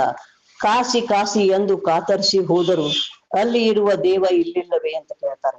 ಹೀಗೆ ಇರುವ ನೆಲ್ಲಿ ಕೂಡ ಶುದ್ಧ ಹೃದಯದಲ್ಲಿ ಅಂತಾರೆ. ಎಲ್ಲಿ ಇರ್ತಾನ ಅವನು? ಕಾಶಿ ಕಾಶಿ ಎಂದು ಕಾತರಿಸಿ ಹೋದರು, ಅಲ್ಲಿ ಇರುವ ದೇವ ಇಲ್ಲಿಲ್ಲವೇ. ಇರುವ ನೆಲ್ಲಿ ಕೂಡ ಶುದ್ಧ ಹೃದಯದಲ್ಲಿ ವಿಶ್ವದಾಭಿರಾಮ ಹೇಳುವೇಮ ಅನ್ನುವಂತ ವಿಷಯವನ್ನ ಅವ್ರು ಹೇಳ್ತಾರೆ. ಹೀಗೆ ಬಹಳಷ್ಟು ಅನುಭವದ ಪದ್ಯಗಳನ್ನ 3800 ಪದ್ಯಗಳನ್ನ ರಚಿಸಿದ್ದಾರೆ ಅವರು.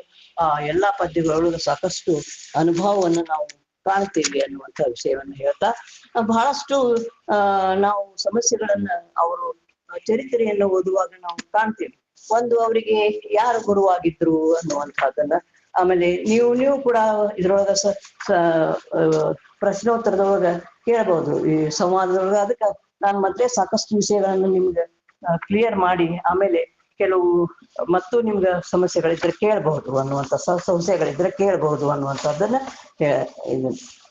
ತಮ್ಮಲ್ಲಿ ಅರಿಕೆ ಮಾಡಿಕೊಳ್ಳುತ್ತಾ, ವೇಮನು ವೀರಶೈವನೇ ಅಂತ ಕೆಲವು, ಯಾಕಂದ್ರೆ ಅವರು ಚಿತ್ರಗಳನ್ನ ಶೇರ್ ಮಾಡ್ಯಾರ ನೋಡಿ. ಮೊದ್ಲಿನ ಚಿತ್ರಗಳ ನೋಡ್ತೀವಲ್ಲ, ಅವು ಇವರು ನಿರುಪಾದೀಶ್ವರು ಮರೆಗುದ್ದಿ ಅವರು ಬರೆದಂತಹದ್ದು ಶಿವಯೋಗ ಸಾಮ್ರಾಟ ಅಂತ ಹೇಳಿ ವೇಮನರ ಮೇಲೆ. ಅಲ್ಲಿ ಅವರು ವೇಮನ ಕೊರಳಲ್ಲಿ ಲಿಂಗ ಕಟ್ಟಿದ್ದನ್ನ ನಾವು ಕಾಣ್ತೀವಿ.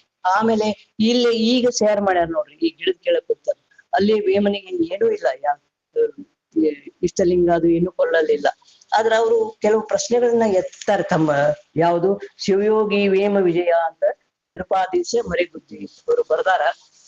ಅದ್ರೊಳಗ ಬಹಳಷ್ಟು ಅವರು ವೇಮನರನ್ನ ಅವ ಲಿಂಗಾಯತ ಹೌದು, ಆಮೇಲೆ ಅವನು ಬೆತ್ತಲೆಯಾಗಿ ಹೋಗಿಲ್ಲ, ಆಮೇಲೆ ವಿಲಾಸಿ ಆಗಿರ್ಲಿಲ್ಲ ಅನ್ನುವಂತ ವಿಷಯಗಳನ್ನ ಅವರು ಪ್ರಸ್ತಾಪ ಮಾಡ್ತಾರೆ ತಮ್ಮ ಪುಸ್ತಕದಲ್ಲಿ. ಈ ವೇಮನು ವೀರಶೈವನಿ ಅನ್ನುವಂತಹದ್ದು ಹೌದು ಅವ ಲಿಂಗಾಯತ ಅಂತ. ಈ ಪ್ರಶ್ನೆ ಬಹಳಷ್ಟು ಜನ ಅವ್ರು ನನಗೆ ಕೇಳ್ಯಾರ ಅಂತ ಹೇಳ್ತಾರ ಅವ್ರು. ಯಾಕಂದ್ರ ಆತ ಲಿಂಗಾಯತ ಮನೆತನದಲ್ಲಿ ಜನಿಸಿದಂತವ. ಅಲ್ಲಿ ಅವರು ಒಂದ್ ವಂಶಾವಳಿಯನ್ನ ನಾನು ಹಾಕಿದ್ದೆ. ಅದ್ರೊಳಗ ರಾಚೋಟ್ ರೆಡ್ಡಿ ಅಂತ ಬರ್ತೈತಿ, ಅಂದ್ರ ಅವ್ರ ವಂಶಾವಳಿಯೊಳಗ ಆ ರಾಚೋಟ್ ರೆಡ್ಡಿ ಅನ್ನುವಂತಹದ್ದು ಈ ರಾಚೋಟೇಶ್ವರ ಅಂತ ಬರ್ತೈತಲ್ರಿ ಆಂಧ್ರದೊಳಗ, ಅದು ನಮ್ಮ ಲಿಂಗಾಯತ ಇದ್ರೊಳಗ ಬರ್ತದ. ಬಹಳಷ್ಟು ಜನರದ ಮನೆ ದೇವರಾಗಿರ್ತಾನ. ಅಂದ್ರ ಬಹಳಷ್ಟು ವಿಷಯದೊಳಗ ನಾವು ಅವ್ರನ್ನ ಲಿಂಗಾಯತ ಅಂತ ನಾವು ಕಾಣಬಹುದು. ಅವರು ಲಿಂಗಾಯತದೊಳಗ ಜನಿಸಿದಂತ. ಯಾಕಂದ್ರ ಅವ್ರ ವಚನಗಳೊಳಗ ಲಿಂಗಾಯತ ಅನ್ನುವಂತಹ ಪಾರಿಭಾಷಿಕ ಶಬ್ದಗಳನ್ನ ನೋಡಿ ನಾವು ನಿಶ್ಚಯಗೊಳಿಸ್ತೀವಿ. ಅಂದ್ರೆ ಲಿಂಗಾಂಗ ಸಾಮರಸ್ಯದ ಅನುಭವವನ್ನ ಅವ್ರು ಹಂಚ್ಕೋತಾರ. ಅದು ಆ ಅನುಭವ ಇರ್ಲಾರ್ದೆ ಅವ್ರ ಹೆಂಗ ಹೇಳ್ತಾರ. ಈಗ ನೋಡುವವರ ನೋಡಿ ನುಡಿಯುವ, ಆಡುವವರ ಕಂಡು ಆಡುವ ಅವನಲ್ಲ, ಯಾರ್ಯಾರು ಹೇಳ್ತಾರ ಅಂತ ತಿಳ್ಕೊಂಡು ಹಂಗ ಹೇಳುವಂತವ್ರಲ್ಲ. ಅವ್ರ ವಚನದೊಳಗ ಇಷ್ಟ ಲಿಂಗವಿರುವುದನ್ನು ಅರಿಯದಲೇ ಪರ್ವತಗಳಿಗೆ ನಡೆದ ಪಾಮರನು ಅನ್ನುವಂಥದ್ದು 652ನೇ ವಚನದೊಳಗ ಪಡಿಸ್ತಾರ ಅವರು. ಅಂದ್ರೆ ಇಷ್ಟ ಲಿಂಗವಿರುವುದನ್ನು ಅರಿಯದಲೇ ಪರ್ವತಗಳಿಗೆ ನಡೆದ ಪಾಮರನು ಅಂದ್ರೆ ಕಟ್ಟಿದ ಲಿಂಗ ಬಿಟ್ಟು ಅನ್ನುವಂಥದ್ದು ಒಂದು ಸುಳುವು ಕೊಡ್ತದ ನೋಡ್ರಿ ಈ ವಚನದೊಳಗ. ಆಮೇಲೆ ಇನ್ನೊಂದು, ಕಂಠದಲ್ಲಿ ಲಿಂಗ ಕಟ್ಟಿ ಅದು ಸಾಲದೆ ಬೆಟ್ಟ ಹತ್ತಿ ನಡೆಯುವರು ಪಾಮರರು ಅಂತ. ಕಂಠದೊಳಗ ಲಿಂಗ ಕಟ್ಟ್ಯಾರ ಅಂತ ಹೇಳ್ತಾರೆ. ಹೀಗೆ ಇನ್ನು ಹಲವಾರು ವಚನಗಳೊಳಗ ಅವರು ಅಲ್ಲಿ ಈ ಲಿಂಗಾಯತ ಧರ್ಮಾಚಾರದಲ್ಲಿ ಇದ್ರು ಅನ್ನುವಂಥದ್ದನ್ನು.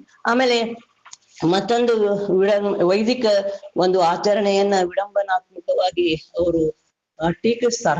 ಏನು ಅಂತಂದ್ರ, ಪಿಂಡಗಳನ್ನು ಮಾಡಿ ಪಿತ್ರವೆಂದು ತಿಳಿದು ಕಾಗೆಗಳಿಗೆ ಇಡುವ ಕರ್ಮಿಗಳೇ ಅಂತ. ಅಂದ್ರ ಈ ಪಿಂಡವನ್ನ ಮಾಡಿ ಇಡ್ತಾರ. ಆ ಪಿತೃ ರೂಪದೊಳಗ ಬಂದು ಆ ಪಿಂಡ ತಿಂತೈತಿ ಅಂತ ಭಾವಿಸ್ತಾರ. ಅದು ಹೆಂಗ್ರಿ? ಕಾಗೆ ಸಗಣಿ ತಿಂತೈತಿ, ಆದ್ರೆ ಈ ಪಿಂಡಗಳನ್ನ ತಿನ್ನುವಂತ ಅವ್ರ ಹೆಂಗ್ ಪಿತೃರಾಗ್ತಾರ? ಈ ವೈದಿಕ ಆಚರಣೆಯನ್ನ ಬಹಳಷ್ಟು ನೇರವಾಗಿ ಕಟ್ಟುಗಿಸ್ತಾರ. ಸಗಣಿ ತಿನ್ನುವ ಕಾಗೆ ಸತ್ತ ಪಿತೃ ಎಂದು ಅವರು ಕೇಳ್ತಾರೆ. ಏನಂದ್ರ ಹಿಂಗ ಇದ್ದಾಗ ಇದನ್ನ ಏನಂತ ಅರ್ಥೈಸ್ತೀರಿ ನೀವು ಹಂಗಾರ? ಅಂದ್ರ ಪಿಂಡ ದಾನದ ವಿಧಿ ಮಡಿವಂತರಿಂದ ಬಂದ ರೂಢಿಯನ್ನ ಅವರು ಅಲ್ಲಗಳಿತಾರ. ಕಾರಣ ಈತ ಲಿಂಗಾಯತ. ಹೇಮರೆಡ್ಡಿ ಮಲ್ಲಮ್ಮ ಮತ್ತ ಅಕ್ಕಿಗೆ ಕೈಯೊಳಗ ಲಿಂಗ ಕೊಟ್ಟು ಆಕಿನ್ನ ಇವ್ರ ಅತ್ತಿಗೆ ಅಂತ ಹೇಳ್ತೇರಿ, ಆದ್ರೆ ಇವ್ರ ಕೊಳಗ ಯಾಕ ಲಿಂಗ ಇಲ್ಲ ಅಂದ್ರೆ ಮಲ್ಲಮ್ಮ ಲಿಂಗಾಯ್ತು, ಇವನಂತೂ ಅಲ್ಲ ಹಂಗಾರ?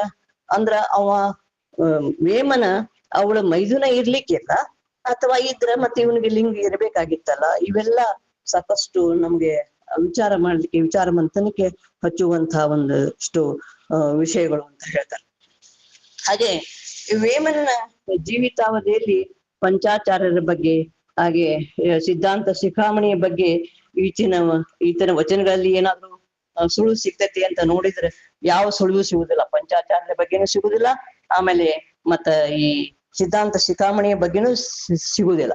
ಏನೇ ಸಿಕ್ಕರೂ ಅವ್ರದ್ದು ಏನಾಗ್ತೈತಿ ಅಂದ್ರೆ ಈ ಲಿಂಗದ ಬಗ್ಗೆ, ನಮ್ಮ ಅಷ್ಟಾವರಣದ ಬಗ್ಗೆ ಮತ್ತ ಸಾಕಷ್ಟು ನಮ್ಗ ಸಾಕ್ಷಿಗಳು ಸಿಗ್ತಾವ ಅವರು.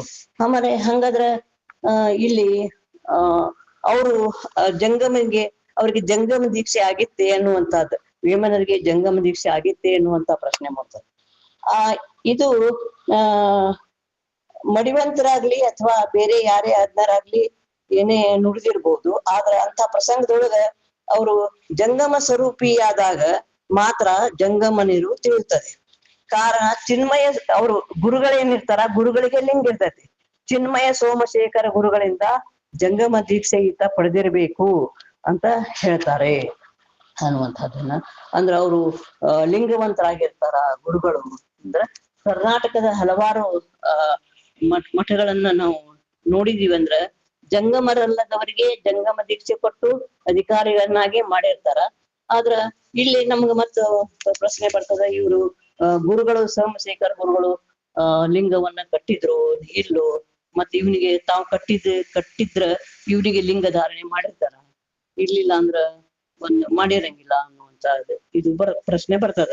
ಹಾಗೆ ಇವರು ಈ ವೇಮನರು ಕೆಲವು ಲಂಬಿಕಾ ಯೋಗಿ ಅಂತ ಬರ್ತದ ಅವ್ರ ಚರಿತ್ರೆಯೊಳಗ. ಈ ಲಂಬಿಕಾ ಯೋಗಿ ಕೂಡ ಅವರಿಗೆ ಪೂರ್ವಾಶ್ರಮದೊಳಗ ಅಂದ್ರೆ ಸುಮಾರು 18-20 ವರ್ಷದ ತರುಣರಿದ್ದಾಗ ಒಂದು ಅಡವಿಯೊಳಗ ಹೋಗ್ತಾರ ಅವರು. ಅಲ್ಲೇ ಈ ಲಂಬಿಕಾ ಯೋಗಿ ಇರ್ತಾರ.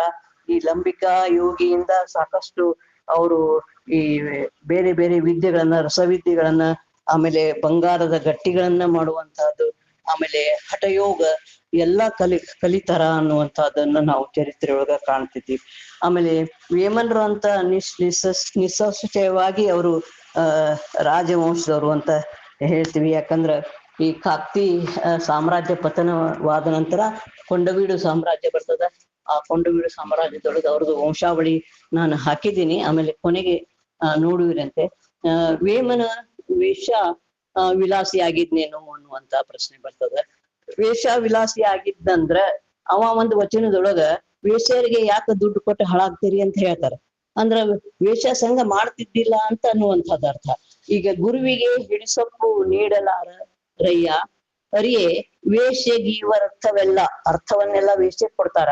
ಗುರು ವೇಷಗಿಂತ ಗುಣಹೀನನಾದನೆ, ಗುರುವಿಗೆ ಕೊಡಂಗಿಲ್ಲ ಆದ್ರೆ ವೇಷ ಕೊಡ್ತಾರ ಅಂದ್ರ ಗುರು ವೇಷಗಿಂತ ಗುಣಹೀನನು ಅನ್ನುವಂಥದ್ದು 2050ನೇ ವಚನದೊಳಗ ಇದು ಸ್ಪಷ್ಟಪಡಿಸ್ತಾರ. ಅದು ವೇಷ ವಿಲಾಸಿ ಅಲ್ಲ ಅನ್ನುವಂಥದ್ದು. ಬಹಳಷ್ಟು ನಾವು ನಾಟಕಗಳಲ್ಲಿ ಅಂದ್ರೆ ಬೇರೆ ಬೇರೆ ಇದ್ರೊಳಗನ್ರಿ ಒಂದು ಪ್ರಸಂಗ, ನತ್ತಿನ ಪ್ರಸಂಗ ಹೇಳ್ತಾರೆ.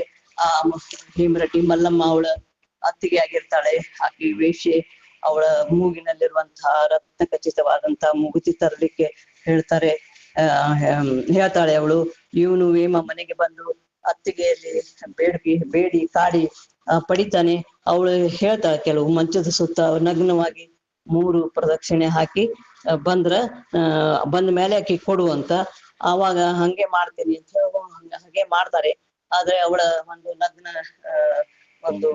ನಗ್ನ ದೇಹದ ಒಂದು ವಿಕಾರ ರೂಪವನ್ನ ನೋಡಿ ಅವ್ರಿಗೆ ಜ್ಞಾನೋದಯ ಆಗ್ತತಿ ಅನ್ನುವಂಥದ್ದು. ಮುಂದ ಆ ಒಂದು ವಿಷಯಾಸಕ್ತ ಲಂಪಟ ಇವನ್ನೆಲ್ಲ ಬಿಟ್ಟು ಒಳ್ಳೆ ಒಂದು ಮಾರ್ಗದೊಳಗ ಸಾಗ್ತಾರ ಅನ್ನುವಂಥದ್ದನ್ನ ಕಾಣ್ತೀವಿ. ಆದ್ರ ಇದು ಏನ್ ಮಾಡ್ತಾರ ಅಂದ್ರೆ ಇವರು ನಮ್ಮ ನಿರ್ಪಾದಿಸ ಮರೆ ಬುದ್ಧಿಯವರು ಈ ಪ್ರಸಂಗವನ್ನ ಪೂರಾ ಅಲ್ಲಗಳಿತಾರ. ಅವ್ರು ಅದ್ರೊಳಗ ಇದ್ ಮಾಡುವುದೇ ಇಲ್ಲ ಅಂತ. ಆಮೇಲೆ ವೇಮನ ದಿಗಂಬರನಾಗಿ ಇರುವಂತಹ ಚಿತ್ರಗಳನ್ನ ನೀವು ನೋಡ್ತೀರಿ ಇಲ್ಲೇ.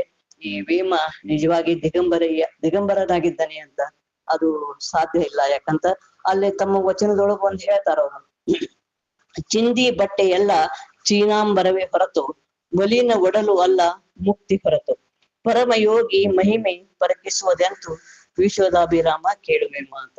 ಚಿಂದಿ ಬಟ್ಟೆ ಎಲ್ಲ ಚೀನಾಂಬರವೇ ಹೊರತು, ಚೀನಾಂಬರ ಹೊರತಿದ್ ಮಲಿನ ಒಡಲು ಅಲ್ಲ ಮುಕ್ತಿ ಹೊರತು ಅಂತ. ಈ ಉನ್ಮನಿ ಅವಸ್ಥೆ ವೇಮನ ಒಂದು ಚಿಂದಿ ಬಟ್ಟೆಯನ್ನೇ ಧರಿಸ್ತಿದ್ದ ಅಂತ ಹೇಳಿ SR ಪಾಟೀಲ್ರು ಒಂದು ಕಥನ ಇದು ಅಲ್ಲಗಳಿತೈತಿ. ಅವರ ತೊಟ್ಟ ಬಟ್ಟೆಯನ್ನು ಕಂಡು ನುಡಿದವರಿಗೆ ಈ ರೀತಿ ಉತ್ತರಿಸಿರ್ಬೋದು. ಈ ಅವಧೂತ ಆರೂಢ ಇರುವಿಕೆಯಲ್ಲಿ ಎಲ್ಲವನ್ನ ಆರೂಢನಾದವನಿಗೆ ನೀರೇನು ನೆಲವೇನು ಅನ್ನುವಂತಹದನ್ನ ನಾವು ಕೇಳ್ತೀವಿ. ಅಂತ ಆರೂಢ ಸ್ಥಿತಿ ಬಂದ್ಮೇಲೆ ಅವರು ಈ ಚಿಂದಿ ಬಟ್ಟೆ ಧರಿಸ್ತಿದ್ರು, ಆದ್ರ ದಿಗಂಬರನಾಗಿರ್ಲಿಲ್ಲ ಅಂತ ಹೇಳ್ತಾರೆ.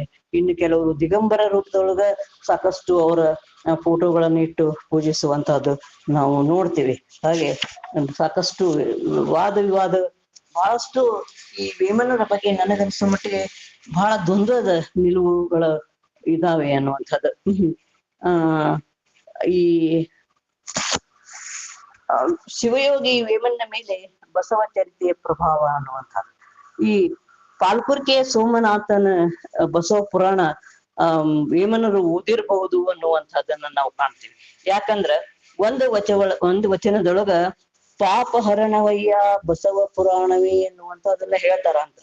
ಆದ್ರ BV ಶಿರೂರವರು ಬಸವಣ್ಣ ಮತ್ತು ವೇಮನ ಅನ್ನಂತ ಪುಸ್ತಕ ಬರೆದಾರ. ಅದ್ರೊಳಗೆ ಯಾವುದೇ ಒಬ್ಬ ಶಿವಶರಣರ ಹೆಸರನ್ನ ತಗೊಳ್ಳೋದಿಲ್ಲ ಅಂತಾರ. ಇವು ಎಲ್ಲಾ 3800 ವಚನಗಳು ಮೂಲತಃ ತೆಲುಗಿನಲ್ಲಿ ಇದ್ದಾವ. ಅವು ಮೌಖಿಕ ರೂಪದೊಳಗ ಹರಿದು ಬಂದು ಅವು ರೂಪಾಂತರ, ಪಠ್ಯಾಂತರ, ಪ್ರಕ್ಷಿಪ್ತ ವಚನಗಳ ಕೆಲವು ಇದು ಅದ್ರೊಳಗ ಸಂಕಲಿತ ಆಗಿರಬಹುದು ಅನ್ನುವಂಥದ್ದನ್ನು ನಾವು ಕಾಣ್ತೇವೆ.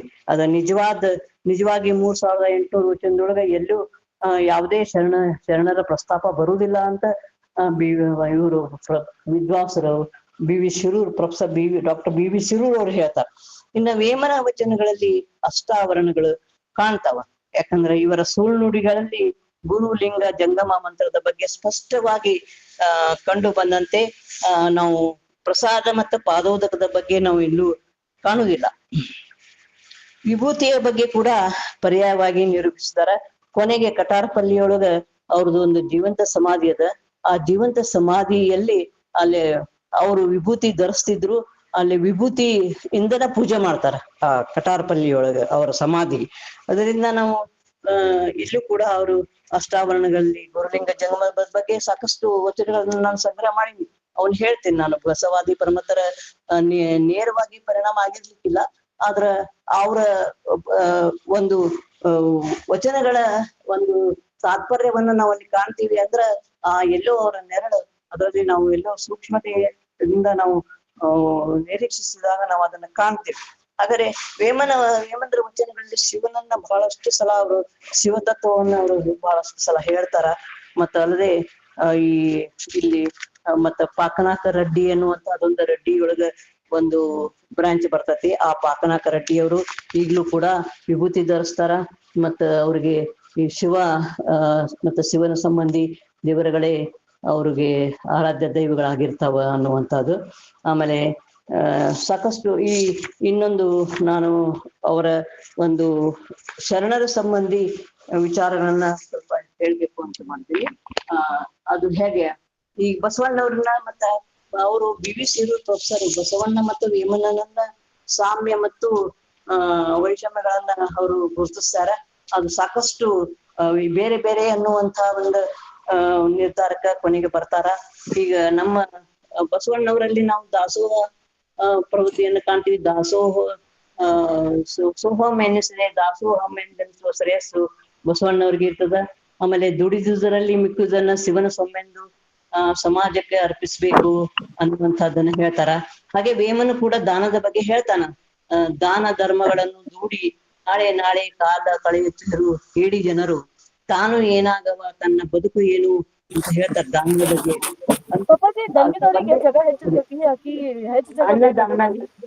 ಅಧಿಕ ಸಂಪದುಂಟು ಅಮರ ಲೋಕ ಪೂಜ್ಯನಾದ ಮಿಕ್ಕಿ ಅನ್ನಬಹುದು ಬ್ರಹ್ಮ ಅದನ್ನೇ ಕಾಣಲಾರ ಎಂದಿದ್ದ. ಒಟ್ಟಾರೆ ಶರಣರ ದಾಸೋಹದ ಸಮಗ್ರ ಕಲ್ಪನೆ ಇಲ್ಲಿ ನಾವು ಅವರ ವೇಮನದ ವಚನಗಳಲ್ಲಿ ಬರುವುದಿಲ್ಲ. ಆದ್ರೂ ಊರ್ವಿ ವಾಸಿಗೆಲ್ಲ ಒಂದೇ ತಾಟ ನೆಟ್ಟು ಸ್ನೇಹ ವರಳಿಸಿ ಕುಲ ಭಾವ ವರಳಿಸಿ ಶಿರದ ಮೇಲೆ ಕರಬಿಟ್ಟು ಉಣ ಹೇಳಿರು ಅಂತ ಹೇಳ್ತಾನೆ ವೇಮನ. ಹಾಗೆ ಬಸವಣ್ಣನವರ ಒಂದು ಕನ್ನಡ ಸಾಹಿತ್ಯದೊಳಗ ವಿಶೇಷವಾದ ವಚನ ಸಾಹಿತ್ಯ ಪ್ರಕಾರದಲ್ಲಿ ತಮ್ಮ ಅನುಭವಗಳನ್ನ ಕಟ್ಟಿಕೊಂಡಂತೆ ವೇಮನೂ ಕೂಡ ತೆಲುಗು ಸಾಹಿತ್ಯದಲ್ಲಿ ಅಪರೂಪದ ಅಟವೇಲು ಅನ್ನುವಂತ ಸಾಹಿತ್ಯ ಪ್ರಕಾರದಲ್ಲಿ ಅನುಭವವನ್ನ ತಿಳಿದಿದ್ದಾನೆ. ಆದ್ರೆ ಬಸವಣ್ಣ ಆಗಲಾಗಿನ ಸಂಗತಿಗಳಿಗೆ ಸ್ಪಂದಿಸಿ ಶರಣರ ವಚನಗಳನ್ನ ಬರೀತಾರ. ಆದ್ರ ಬಹುಶಃ ವೇಮನ ವಚನಗಳನ್ನ ನಾವು ಅಭ್ಯಾಸ ಮಾಡಿದಾಗ ವೇಮನರು ಒಂದೇ ಕಡೆಗೆ ಕುಳಿತು ತಮ್ಮ ವಚನಗಳನ್ನ ಒಂದು ಕಾವ್ಯವನ್ನಾಗಿ ಬರೆದ ಹಾಗೆ ನಮ್ಗೆ ತೋರ್ತದ.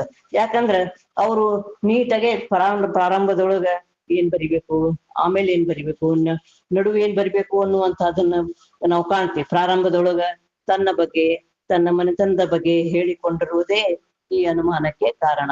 ಇಬ್ಬರು ಜನಸಾಮಾನ್ಯರ ಆಡು ನುಡಿಗೆ ಮಾರು ಹೋಗಿರುವುದೇ ವಿಶೇಷ. ಸದ್ಯ ಬಸವಣ್ಣವ್ರ 14 ವಚನಗಳು ಸಿಕ್ಕಾವ ಅಂತ ಹೇಳ್ತಾರೆ ಬಿ ವಿ ಶಿರೂರವರು. ವೇಮನರ 3813 ವಚನಗಳು ದೊರೆತಿವೆ. ಆದ್ರೆ ವೇಮನನ ವಚನಗಳಷ್ಟು ವಚನಗಳು ಮೋಕ್ಷ ವರ್ಗಕ್ಕೆ, ನಾಡಿ ಚಕ್ರ, ನಿಮ್ನ ಸಿದ್ಧಿ ಮೊದಲಾದವುಗಳಿಗೆ ಸಂಬಂಧಿಸವೆ. ಅವನ್ನು ಹೇಳುವಾಗಲೂ ಆತ ತನ್ನ ಕಾವ್ಯ ಪ್ರತಿಭೆ ಅಲ್ಲೇನು ನಾವು ವೇಮನನ ವಚನಗಳನ್ನ ಅಭ್ಯಾಸ ಮಾಡಿದಾಗ ನಾವು ಕಾವ್ಯ ಪ್ರತಿಭೆಯನ್ನ ಕಾಣೋದಿಲ್ಲ. ಆದ್ರೆ ಬಸವಣ್ಣವರ ವಚನದೊಳಗ ವಚನ ಗೀತೆಗಳಂತೆ ಕೆಲವು ಕಡೆ ಬಂದಾವ. ಬಸವಣ್ಣನ ಹಾಗೆ ಸಮಾಜಕ್ಕೆ ಸ್ಪಂದಿಸಿರುವುದು ವೇಮನರು ಕಡಿಮೆ ಅಂತ ಹೇಳ್ತಾರೆ.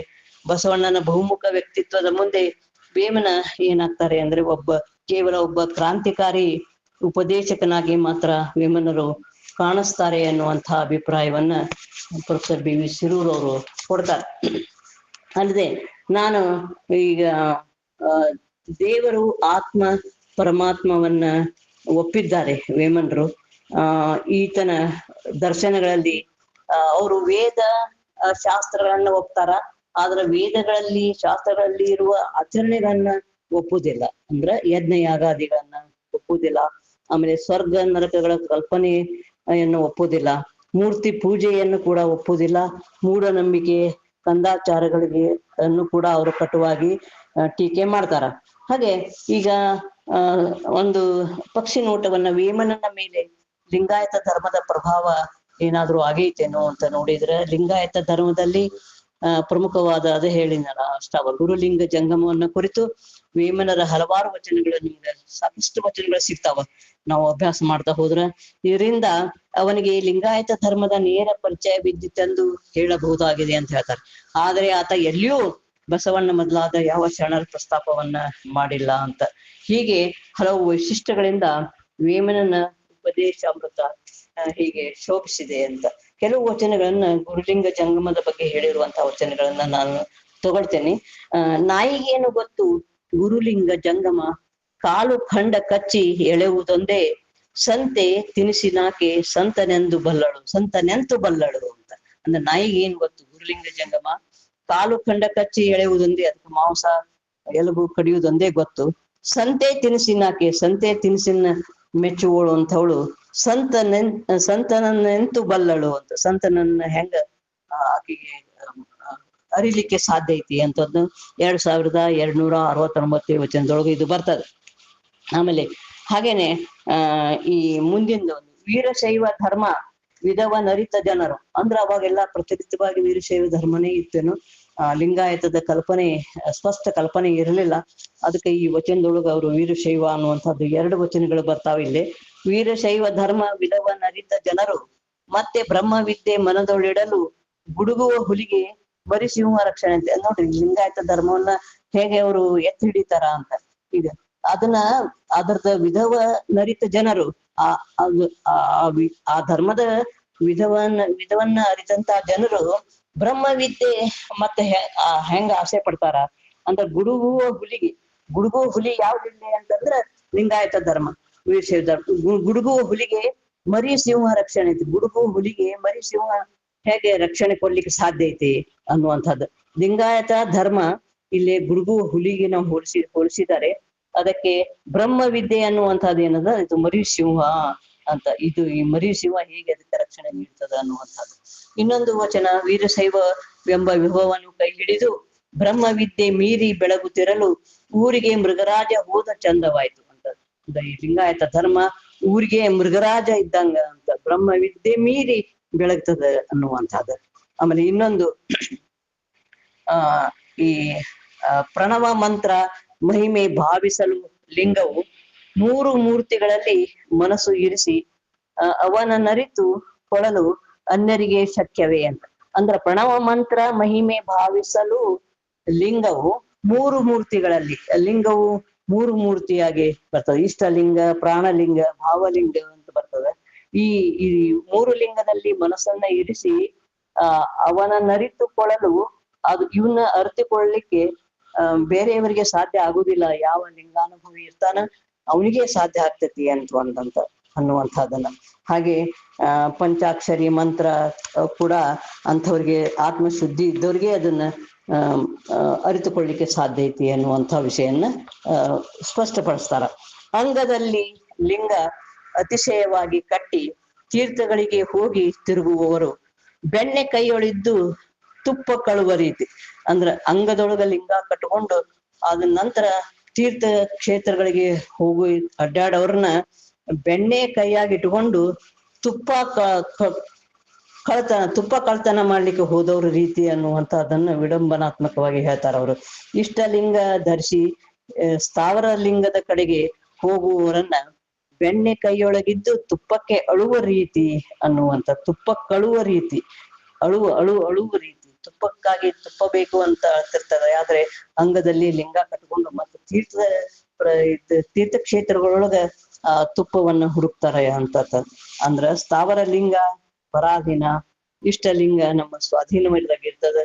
ಈ ಸ್ವಾಧೀನ ಬೆಣ್ಣೆ ಕೈಯೊಳಗೆ ಬೆಣ್ಣೆ ಇದ್ದಂಗ ಇಷ್ಟಲಿಂಗ ಇರುವಾಗ ನಾವು ಸ್ಥಾವರ ಲಿಂಗವನ್ನು ಹುಡ್ಕೊಂಡು ಯಾಕೆ ಹೋಗ್ಬೇಕು ಅನ್ನುವಂಥದ್ದನ್ನ ಸ್ಪಷ್ಟಪಡಿಸ್ತಾರ.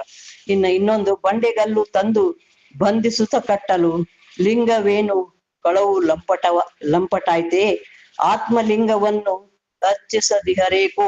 ಆತ್ಮಲಿಂಗವನ್ನ ಅರ್ಚಿಸ್ಕೊಳ್ರಿ, ಪೂಜೆ ಮಾಡ್ಕೊರಿ ಅನ್ನುವಂಥದ್ದು. ಹೇಳ್ತಾರೆ, ಆತ್ಮಲಿಂಗದ ಬಗ್ಗೆ ಹೇಳ್ತಾರೆ. ಇನ್ನ ಮತ್ತೆ ಕರದಿ ಊರಗಗಳಲ್ಲಿ ಗಂಗಾಧರನ ಕಟ್ಟಿ ತೀರ್ಥಗಳಿಗೆ ಹೋಗಿ ತಿರುಗುವವರು ಬೆಣ್ಣೆ ಕೈಯಳಿದ್ದು ತುಪ್ಪ ಕತ್ತರಿಕೆ. ಅದೇ ಜೀವಲಿಂಗ ಪೂಜೆ ಜನರು ಮಾಡುತ್ತಿರಲು ಸಿರೆಯ ರೂಪ ಕುರಿತು ಚಿಂತೆಯುಂಟೆ, ಸಿಹಿ ಮಧು ಸೇವಿಸಲು ಕಹಿ ಕಹಿ ರುಚಿಸುವುದೇ ಅಂತ. ಜೀವಲಿಂಗ ಏನದ, ಇದು ಸಿಹಿ ಮಧುವಾದ, ಇದನ್ನ ಸಿರೆಯೊಳಗ ನೀವು ಹುಡುಕಿದ್ರಿ ಅಂದ್ರೆ ಅದು ಕಹಿ ಅನುಭವ ಆಗ್ತದ ನಿಮ್ಗ ಅನ್ನೋದ. ಇಷ್ಟಲಿಂಗವೇನು ಇಳೆಯ ಶಿಲೆಲಿಂಗವೇ, ನಿಷ್ಠೆ ಮೀರಿ ಕತ್ತು ಬಿಗಿದು ಕಟ್ಟಿ ಕಷ್ಟ ಪಡುವ ಹೊರತು ಕಲೆಯಲಾರ ದೈವ ಅನ್ನೋದು. ಲಿಂಗದಲ್ಲಿ ನೋಡಿ ಲೀನವಾಗಿ ಉಂಟು, ಅಂಗದಲ್ಲಿ ಲಿಂಗ ಅಮರಿಯುಂಟು. ಅಂಗದೊಳಗ ಲಿಂಗ, ಅಂಗಾಂಗ ಲಿಂಗಾಂಗ ಸಾಮರಸ್ಯವನ್ನ ಇದೆ ಹೇಳುವಂತಹದ್ದು. ಲಿಂಗ ಭಾವವರಿತು ಲೀನವಾಗಿರರಿ, ಲಿಂಗ ಭಾವವರಿತು ಅದರೊಳಗ ಲೀನರಾಗಿರಿ ಅಂತ. ಲಿಂಗ ಅಂಗಗಳಲ್ಲಿ ಲೀಲೆ ತಿಳಿಯುವನಕ ಮನಸ್ಸು ಲಿಂಗದಲ್ಲಿ ಮರಳು ತಿಳಿದು, ಮನಸ್ಸು ನಿಲ್ಲಿಸಿದಲ್ಲೇ ಮತ್ತೆ ಲಿಂಗ ಬಿಡಿ. ಅಲ್ಲಿ ನೀವು ಲಿಂಗ ಅಂಗ ಮತ್ತೆ ಬೇರೆ ಬೇರೆಯಾಗಿ ನೀವು ನೋಡ್ಬೇಡ್ರಿ, ಮನಸ್ಸಿನೊಳಗ ಲಿಂಗ ಇರಿಸ್ಕೊಂಡ್ರೆ ನಿಮ್ಮ ಅಂಗದೊಳಗ ಲಿಂಗವನ್ನ ಕಾಣ್ತೀರಿ ಅಂತ. ಪಂಚಾಕ್ಷರಿ ಜಪ ಹೊಂದಲು ಸಂಚಿತ ಕರ್ಮಗಳು ನೀಗಿ ಸಾಕಲ್ಯದೀತ ಮಿಂಚಿತು ಪರಮ ಜ್ಞಾನವು, ಪಂಚವಿಲ್ಲದಳಿಯಿತು ಭ್ರಮೆ ಮನದಿ ವೇಮ. ಅಂದ್ರ ಪಂಚಾಕ್ಷರಿ ಮಂತ್ರ ಬಹಳಷ್ಟು ಇದು ಆಗಿತ್ತು, ಉತ್ಕೃಷ್ಟವಾದಂಥದ್ದು ಅಂತದ್ದು. ಆಮೇಲೆ ಇನ್ನೊಂದು ವಚನ, ಶಿಲೆಯ ನೋಡಿ ನರರು ಶಿವನೆಂದು ಭಾವಿಪರು. ಶಿಲೆಯ ನೋಡಿ ನರರು ಶಿವನೆಂದು ಭಾವಿಪರು, ಶಿಲೆಯು ಶಿಲೆಯೇ ಹೊರತು ಶಿವನು ಅಲ್ಲ, ತನ್ನೊಳಗಿರುವ ಶಿವನ ತಾನು ತಿಳಿಯಬೇಕು. ಶಿವ ತನ್ನೊಳಗೆ ಇರ್ತಾನೆ. ಸರಳ ವಚನಗಳದಾವ ಇದರಲ್ಲಿ. ಹೃದಯದಲ್ಲಿ ಶಿವನು ಇರುವುದನ್ನು ಅರಿಯದೆ ಎರಗಲೇಕೆ ಶಿಲೆಗೆ ಎತ್ತಿ ಕೈಯ. ಅಂದ್ರ ಹೃದಯದೊಳಗ ಶಿವನ ಇದ್ದಾಗ ಶಿವನ ಗುಡಿಗೆ ಹೋಗಿ ಆ ಶಿಲೆಗೆ ಯಾಕೆ ಕೈ ಎತ್ತಿ ಬಿಡ್ತೀರಿ? ಅಂಧಕ ಕನ್ನಡಿ ಅರಸಿ ನೋಡಿದಂತೆ. ಕುರುಡ ಕನ್ನಡಿ ನೋಡ್ಕೊಂಡ್ರೆ ಏನು ಉಪಯೋಗ ಇಲ್ಲ, ಕನ್ನಡಿಯೊಳಗ ಕುರುಡ ಕಾಣಂಗಿಲ್ಲ. ಹಂಗ ನೀವು ಹೃದಯದೊಳಗ ಶಿವನ್ ಅದನ್ನ ಅವನ್ನೇ ಕಾಣ್ರಿ ಅಂತ. ಆಮೇಲೆ ಬಯಲು ಸರ್ವವು ಹುಟ್ಟಿತು, 2660 ವಚನ ಇದು. ಬಯಲು ಸರ್ವವು ಹುಟ್ಟಿತು, ಬಯಲಲ್ಲಿಯೇ ಲೀನಬಹುದು ಆ ಬ್ರಹ್ಮವೆನಲ್. ಬಯಲನು ಮನದಲ್ಲಿ ತಿಳಿಯೋಡೆ, ಬಯಲಿನಲ್ಲಿ ಮುಕ್ತಿಯು ಬಟ್ಟೆ ಬಯಲೈ ವೇಮ. ಬಟ್ಟ ಬಯಲೈ ವೇಮ ಅಂದ್ರ ಬಯಲನ್ನು ಬಿತ್ತಿ ಅದರದ್ದು ಛಾಯೆ ಕಾಣ್ತದೆ ನೋಡ್ರಿ ಇಲ್ಲಿ, ಆ ವಚನದ ಛಾಯೆ. ಬಯಲಲ್ಲಿ ಸರ್ವವು ಹುಟ್ಟಿತು, ಬಯಲಲ್ಲಿಯೇ ಲೀನಬಹುದು ಆ ಪರಬ್ರಹ್ಮವೆನಲ್. ಬಯಲನು ಮನದಲ್ಲಿ ತಿಳಿಯೋಡೆ, ಬಯಲಿನಲ್ಲಿ ಮುಕ್ತಿಯು ಬಟ್ಟ ಬಯಲೈ ವೇಮ ಅಂತ. ಅಂದ್ರೆ ಇವೆಲ್ಲ ವಚನಗಳಲ್ಲಿ ನಾವು ಬಹಳಷ್ಟು ಶರಣರ ಪ್ರಭಾವವನ್ನ ನಾವು ಇಲ್ಲಿ ಕಾಣ್ತೀವಿ ಅನ್ನುವಂತಹ ವಿಷಯವನ್ನ ಇಲ್ಲಿ ವಿಷದಪಡಿಸ್ತಾರೆ. ಹೀಗೆ ನಾವು ಬಹಳಷ್ಟು ಬಸವಣ್ಣ ಹಾಗೂ ವೇಮನರ ಕಾಲ, ಸ್ಥಳ, ಭಾಷೆ ಬೇರೆ ಬೇರೆಯಾಗಿದ್ದರೂ ವೇಮನ ಬಸವಣ್ಣನಿಂದ, ಆತನ ವಚನಗಳಿಂದ, ಲಿಂಗಾಯತ ಧರ್ಮದಿಂದ ಪ್ರಭಾವಿತನಾಗಿರುವುದು ಮೇಲಿನ ಈ ಎಲ್ಲಾ ವಚನಗಳ ಅಧ್ಯಯನದಿಂದ ನಮ್ಗೆ ಸ್ಪಷ್ಟವಾಗಿ ಗೋಚರಿಸ್ತದ ಅಂತ.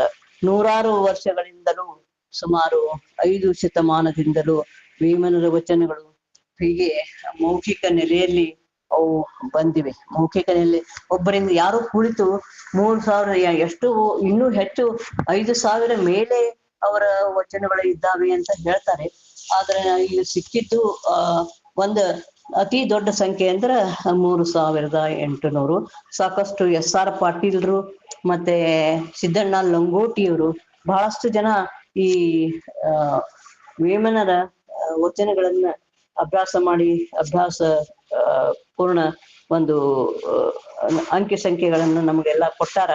ಮತ್ತ ಅವನ್ನ ನಾವು ಇಲ್ಲೆಲ್ಲ ನಾವು ಇದನ್ನ ಮಾಡ್ಬೇಕು ಅನ್ನುವಂಥದ್ದನ್ನ, ನಾವು ಹೆಚ್ಚಿನ ಅಧ್ಯಯನವನ್ನ ಮಾಡ್ಲಿಕ್ಕೆ ಸಾಧ್ಯ ಐತಿ ಅನ್ನುವಂಥದ್ದನ್ನ ಈ ಸುಮಾರು 5 ಶತಮಾನದಿಂದಲೂ ಮೌಖಿಕವಾಗಿ ಹರಿದು ಬಂದಂತಿರುವ ಜನರ ಬಾಯಿಯಲ್ಲಿ ಚೆಲ್ಲುವರಿದಿರುವ ವೇಮನರ ವಚನಗಳನ್ನ ನಾವು ಲಿಖಿತ ರೂಪದೊಳಗ ಸಂಗ್ರಹಿಸಿದ್ದು ಇತ್ತೀಚೆಗೆ ಮಾತ್ರ.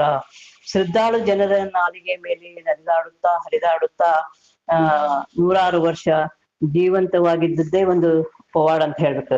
ಯಾಕಂದ್ರೆ ಹೇಗೆ ಜಾನಪದ ಗೀತೆಗಳ ಹರಿದು ಬಂದಾವ, ಹಂಗ ಇದೆಲ್ಲ ಮೌಖಿಕವಾಗಿ ಮನುಷ್ಯರಿಗೆ ಮೌಖಿಕವಾಗಿ ಬಾಯಿಂದ ಬಾಯಿಗೆ ಹರಿದು ಬಂದು ಅನ್ನುವಂಥದ್ದನ್ನ ನಾವು ಹೇಳ್ತೀವಿ.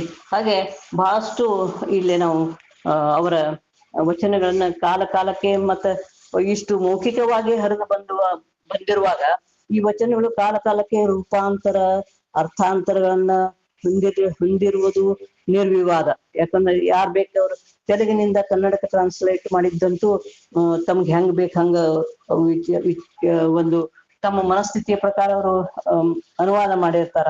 ಅದೇ ರೀತಿ ಈ ಈ ಪ್ರಕ್ಷಿಪ್ತ ವಚನಗಳು ಕೂಡ ವೇಮನರ ಹಣೆ ಪಟ್ಟಿಯಲ್ಲಿ ನುಸರಿದ್ದನ್ನ ನಾವು ಕಾಣ್ತೀವಿ.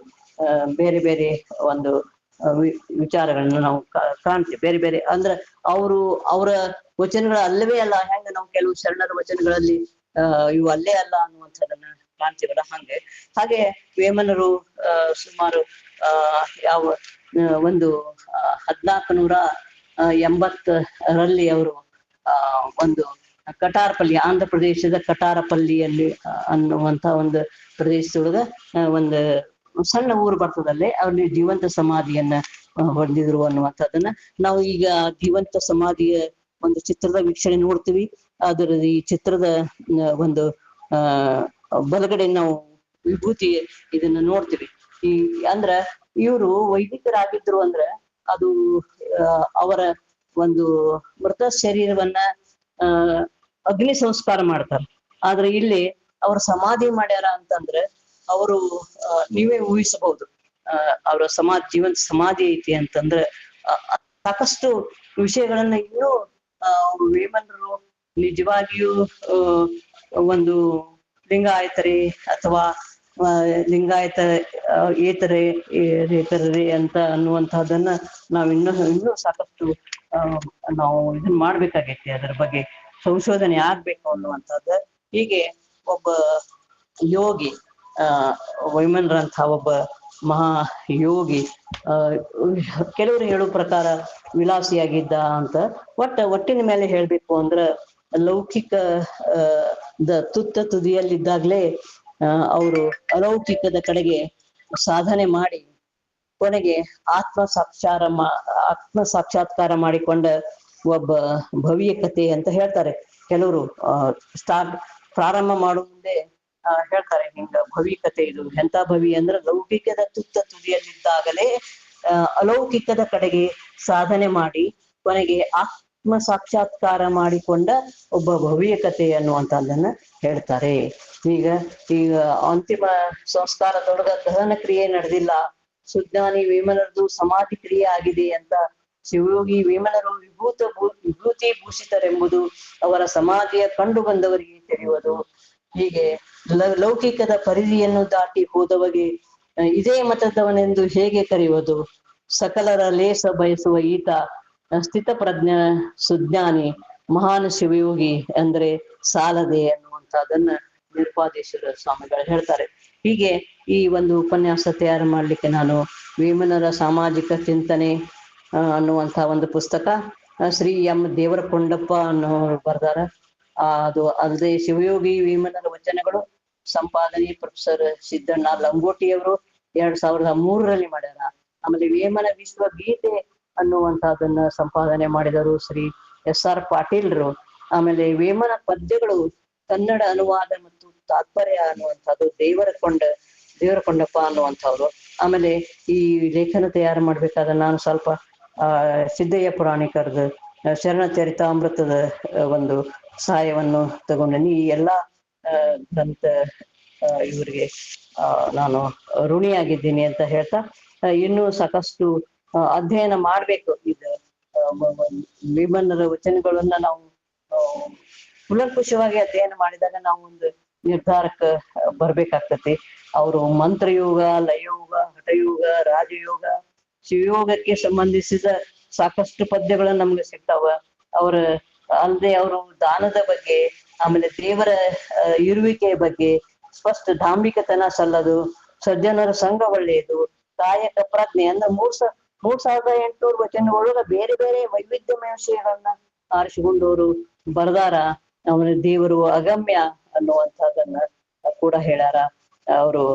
ಈ ಎಲ್ಲಾ ಹಲವಾರು ವೈವಿಧ್ಯಮಯ ವಿಷಯಗಳನ್ನ ಆರಿಸಿಕೊಂಡು ವೇಮನ ಒಂದು ಮೂಲ ತೆಲುಗಿನಲ್ಲಿ ಇರುವುದರಿಂದ ಇವೇನ್ ಭಾಷಾಂತರ ಮಾಡ್ಯಾರ, ಇವ್ ಯಾವ ಭಾಷಾಂತರ ನನ್ಗೆ ಯಾಕೋ ಅಷ್ಟು ಅನುವಾದ ಮಾಡಿದ್ದು ಅನುವಾದ ಸಾಹಿತ್ಯ ಅಂತ ಗೊತ್ತಾಗ್ತೈತಿ. ಯಾಕಂದ್ರ ಅಷ್ಟು ರುಚಿಸೋದಿಲ್ಲ.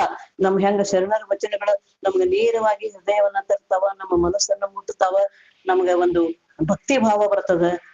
ಅಂಥ ಇದು ನನ್ಗೆ ಯಾಕೋ ಆಗ್ಲಿಲ್ಲ. ಅಂದ್ರೆ ನನ್ಗೆ ಹಂಗ ಆಗಿರ್ಲಿಕ್ಕಿಲ್ಲ, ನನ್ನ ಸಮಯದಲ್ಲಿ ಜಾಗೃತ ಆಗಿರ್ಲಿಕ್ಕಿಲ್ಲ. ಬಟ್ ಯಾಕೋ ನನ್ಗೆಲ್ಲೋ ಅವರ ವಚನಗಳನ್ನ ನೋಡಿದಾಗ ಆ ಒಂದು ಇದು ಭಾವ ಬರುವುದಿಲ್ಲ. ಬಹುಶಃ ಅನುವಾದ ಮೂಲ ತೆಲುಗು ಬಂದವರು ಓದಿದ್ರ ಅವ್ರಿಗೆ ಯಾವ ಸಂವೇದನೆ ಬರ್ತದ, ಯಾವ ಭಾವ ತೀವ್ರತೆ ಬರ್ತದ, ಭಕ್ತಿ ಭಾವ ಬರ್ಬೋದು.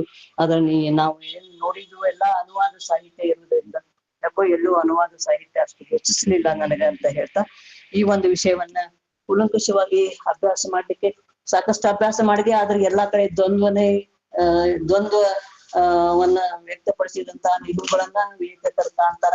ಹಿಂಗಾಗಿ ನಂದು ತಲೆ ಬಹಳ ವಜ್ಜಾತಿ ವೇಮನರ ಕುರಿತು ಮಾತಾಡ್ಬೇಕಾದ್ರೆ. ಯಾಕಂದ್ರೆ ಬಹಳ ಸಲ ನನಗ ಅನ್ಸಿತ್ತು, ವೇಮನರನ್ನ ಹಿಂಗ ತೋರಿಸ್ತಾರ, ಏನು ಇಷ್ಟಲಿಂಗ ಇಲ್ಲ, ಹಣೆಯಲ್ಲಿ ವಿಭೂತಿ ಇಲ್ಲ, ಆದ್ರ ಮಲ್ಲಮ್ಮನಿಗೆ ವಿಭೂತಿ ಹಚ್ಚಾರ, ಕೈಯೊಳಗ ಇಷ್ಟಲಿಂಗ ಕೊಟ್ಟಾರ. ಇದು ಎಲ್ಲಿ ಸಂಬಂಧ, ಇದು ಹೆಂಗ ಇದನ್ ಮಾಡ್ಬೇಕು ಅಂತ ಕೊನೆಗೆ ಇವರು ಸತೆ ನಿರ್ಪಾದೀಶ್ವರ ಸ್ವಾಮಿಗಳು ಕೂಡ ಮರಿಗುದ್ದಿ ಸ್ವಾಮಿಗಳು ಕೂಡ ಅವರು ಒಂದು ಪ್ರಶ್ನಾರ್ಥಕ ಚಿಹ್ನೆಯನ್ನ ಇಡ್ತಾರ.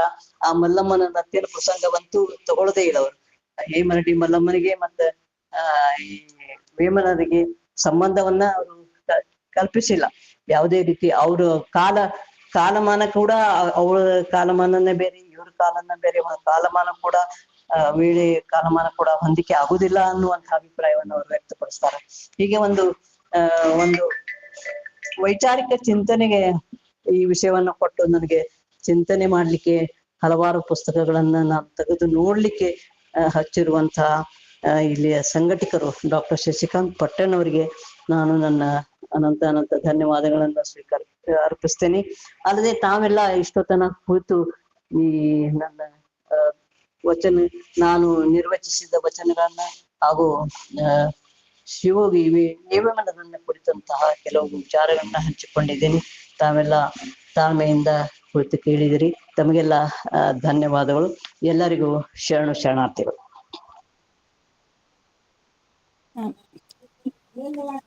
ವಿಷಯಾಸಕ್ತರಾಗಿರ್ತಕ್ಕಂತಹ ವೇಮನರು ದೇಹ ನಶ್ವರವೆಂದು ಅರಿವಾಗಿ ಕಾಯಕ ತತ್ವವನ್ನು ನಂಬಿ ಸಾರ್ಥಕ ಬದುಕು ಕಟ್ಟಿಕೊಂಡವರು.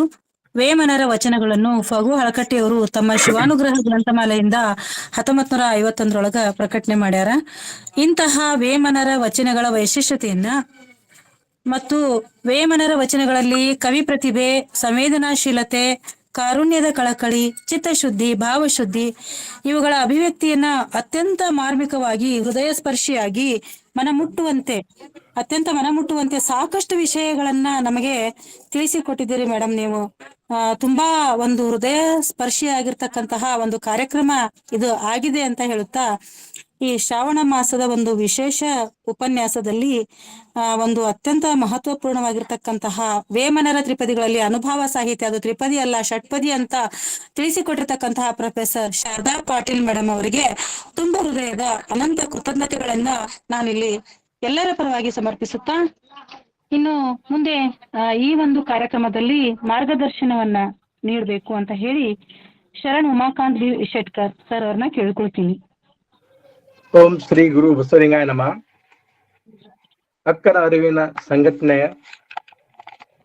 ವಚನ ಅಧ್ಯಯನ ವೇದಿಕೆ ಮತ್ತು ಬಸವಾದಿ ಶರಣ ಚಿಂತನ ಕೂಟದ ಎಲ್ಲ ಸದಸ್ಯರಿಗೂ ನನ್ನ ಶರಣಾರ್ಥಿಗಳು. ಇಂದಿನ ಶ್ರಾವಣ ಮಾಸದ ವಿಶೇಷ ದತ್ತಿ ಉಪನ್ಯಾಸ ದಾಸೋಹಿಗಳಾದ ಶ್ರೀ ಶಿವಾನಂದ ಕಲ್ಕೇರಿಯವರಿಗೂ ನನ್ನ ಶರಣಾರ್ಥಿಗಳು. ನನ್ನ ಆಧ್ಯಾತ್ಮಿಕ ಗುರುಗಳಾದ ಡಾಕ್ಟರ್ ಶಶಿಕಾಂತ್ ಪಟ್ಟಣವರಿಗೂ ಹಾಗೂ ಇಂದಿನ ಸಂಘಟಕರಾದ ಡಾಕ್ಟರ್ ಸುಧಾ ಪಾಟೀಲ್ ಹಾಗೂ ಅವರ technical team Jalaki madam, Kumar ಅವರೆಲ್ಲರಿಗೂ ನಮಸ್ಕರಿಸ್ತಾ, ಇಂದಿನ ಅನುಭವವನ್ನು ಇಷ್ಟು ತುಂಬಾ ಚೆನ್ನಾಗಿ ಹೇಳಿದಾರೆ ಮೇಡಮ್. ನಮಗೆ ಯಾವ ಡೌಟ್ ಬರ್ಲಿಕ್ಕಿಲ್ಲ ಅಂತ ಇಷ್ಟು ಗಾಢವಾದ ಹಾಗೂ ಆಳವಾದ ಅಭ್ಯಾಸವನ್ನು ನನ್ನ ಪ್ರಕಾರ ಇಷ್ಟು ಯಾರು ನಾನು ಕೇಳಿಲ್ಲ. ವೇಮನರ ಬಗ್ಗೆ ಸಾಕಷ್ಟು ಕಾಂಟ್ರವರ್ಸಿಗಳೇ ಸಾಕಷ್ಟು ಇದ್ದಿದ್ದು ಕೆಲವರು ಇತ್ತಿತ್ತಲಾಗಂತೂ ಕೆಲವು ಪುರಾಣಗಳನ್ನು ಅವರ ಮೇಲೆ ಬರೆದಿದ್ದಾರೆ. ಮೇಡಮ್ ಹೇಳಿದ ಪ್ರಕಾರ ಅವರಿಗೆ ಬೇರೆ ಬೇರೆ ರೀತಿಯಿಂದ ಒಂದೊಂದು ವಿಡಿಯೋ ನೀವು ಯೂಟ್ಯೂಬ್ ನೋಡ್ರಿ, ವಿಚಿತ್ರ ಅವ್ರ ಬಗ್ಗೆ ಏನೇನೋ ತರ್ತದೆ. ಎಲ್ಲ ಯಾರು ಮೂಢನಂಬಿಕೆಗೆ ನಂಬಲಾರ್ದ ಮನುಷ್ಯಗೆ ಕೆಲವು ಮೂಢನಂಬಿಕೆಗಳು ಸೇರಿಸಿ ಅವ್ರ ಬಗ್ಗೆ ಬರೀತಾರೆ. ಇದರ ಬಗ್ಗೆ ಇಷ್ಟು ಚೆನ್ನಾಗಿ ತಿಳಿಸಿದ್ರಿ madam, Sharada madam, professor Sharada madam, ನಾವು ತುಂಬಾ ನಿಮ್ಗೆ ಋಣಿಯಾಗಿದ್ದೇವೆ. ಇಷ್ಟು ಆಳವಾದ ಅಭ್ಯಾಸ ಮಾಡಿದ್ದು ನಮ್ಗೆ ತುಂಬಾ ಅಭಿಮಾನ. ಅದರಲ್ಲಿಯೂ ನೀವು ಶರಣ ಸಾಹಿತ್ಯ ಮತ್ತು ವೇಮನ ಸಾಹಿತ್ಯ ಎರಡರ ಬಗ್ಗೆ ಇಷ್ಟು ರೀತಿ ಅಭ್ಯಾಸ ಮಾಡಿ ಅವೆರಡರ ಕಂಪೇರ್ ಮಾಡಿ ಇಷ್ಟು ಹೇಳಿದ್ದು ಬಹಳ ನಮ್ಗೆ ತುಂಬಾ ಖುಷಿ. ಹಾಗೂ ಇದು ನಮ್ಗೆ ಸೌಭಾಗ್ಯ, ನಿಮ್ಮಂತವರು ನಮ್ಮ ಟೀಮಲ್ಲಿ ಇದ್ದು, ನಮ್ಮ ಈ ಬಸವ ಅಂಡರ್ಸ್ಟ್ಯಾಂಡಿಂಗ್ ಅಂಡ್ ರಿಸರ್ಚ್ ಟೀಮಲ್ಲಿ ನಿಮ್ಮಂತವ್ರು ಇದ್ದಿದ್ದಕ್ಕೆ ನಾವು ಇನ್ನೂ ಮುಂದೆ ಬರ್ಬೋದು, ಪಟ್ಟಣವರ ಗೈಡೆನ್ಸ್ ನಲ್ಲಿ ಇನ್ನು ಮುಂದೆ ಬರ್ಬೋದು ಅಂತ. ಧನ್ಯವಾದಗಳು ಸರ್, ಧನ್ಯವಾದ. ಕೆಲವು ವಿಷಯಗಳಲ್ಲಿ ಕೆಲವು ಕಾಂಟ್ರವರ್ಸಿ ಕಾಣ್ತವೆ ಮೇಡಮ್.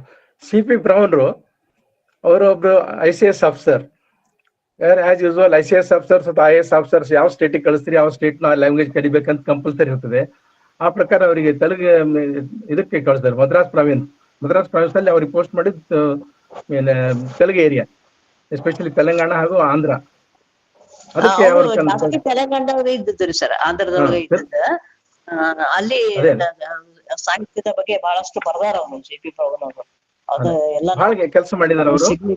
ಆಮೇಲೆ ಅವರು ಸುಮಾರು 2000 ತಾಳೆಗಳನ್ನು ಕಲೆಕ್ಟ್ ಮಾಡಿ ಅದ್ರ ಬಗ್ಗೆ ಸಂಶೋಧನೆ ಮಾಡಿ ಆಮೇಲೆ ನೋಡಿದ್ದಾರೆ ಅವರು. ನಮ್ ಕೀಟ್ಲಿ ಇದ್ದಂಗೆ ಅವರು, ನಮ್ ಕರ್ನಾಟಕ ನಾವು ಕೀಟ್ಲಿ ಇದ್ದಂಗೆ ಆಂಧ್ರಕ್ಕೆ ಅವ್ರು ಅಂತಾರೆ. ಅಂದ್ರೆ ಅವ್ರು ಇವನ್ ಡಿಕ್ಷನರಿ ಸುದ್ದ ಬರ್ದಾರೆ ಕನ್ನಡ, ತೆಲುಗು ಮತ್ತು ಇಂಗ್ಲಿಷ್ ಡಿಕ್ಷನರಿ ಹಾಗೂ ತೆಲುಗು ಡಿಕ್ಷನರಿ ಎರಡೂ ಬರೆದಿದ್ದಾರೆ. ಅವರ ಪ್ರಕಾರ ಇವರು 1652 ಅಂತಾರೆ ಅವ್ರು ಮೇಡಮ್. 1652ರಿಂದ 715 ಏನೋ ಹೇಳ್ತಾರೆ ಅವರು. ಸ್ವಲ್ಪ ಒಂದು ಪಾಯಿಂಟ್ ಕಾಂಟ್ರವರ್ಸಿ. ಈಗ ನೀವ್ ಹೇಳಿದ್ದು ಒಂದು ಶತಮಾನ ಹಿಂದೆ ಹೋಗ್ತದೆ. ನೀವ್ ಹೇಳಿದ ಪ್ರಕಾರ 1492, ಅಂದ್ರೆ ಸುಮಾರು 100 ವರ್ಷ ಹಿಂದೆ ಹೋಗ್ತದೆ. ಬಾಕಿ ಎಲ್ಲ ಈಗ ಅನೇಕ ಪುರಾಣಗಳು ಕಟ್ಟಾರೆ, ಅದಂತೂ ಇದು ನಮ್ಮ ದುರ್ದೈವ. ಪ್ರತಿಯೊಂದು ಇದ್ರೊಳಗೆ ಪುರಾಣಗಳು ಕಟ್ಟಿ ತನ್ನ ಬಂದಂಗೆ ಮಾಡ್ತಾ ಇದ್ದಾರೆ ಜನ, ಅದು ನಮ್ಮ ದುರ್ದೈವ.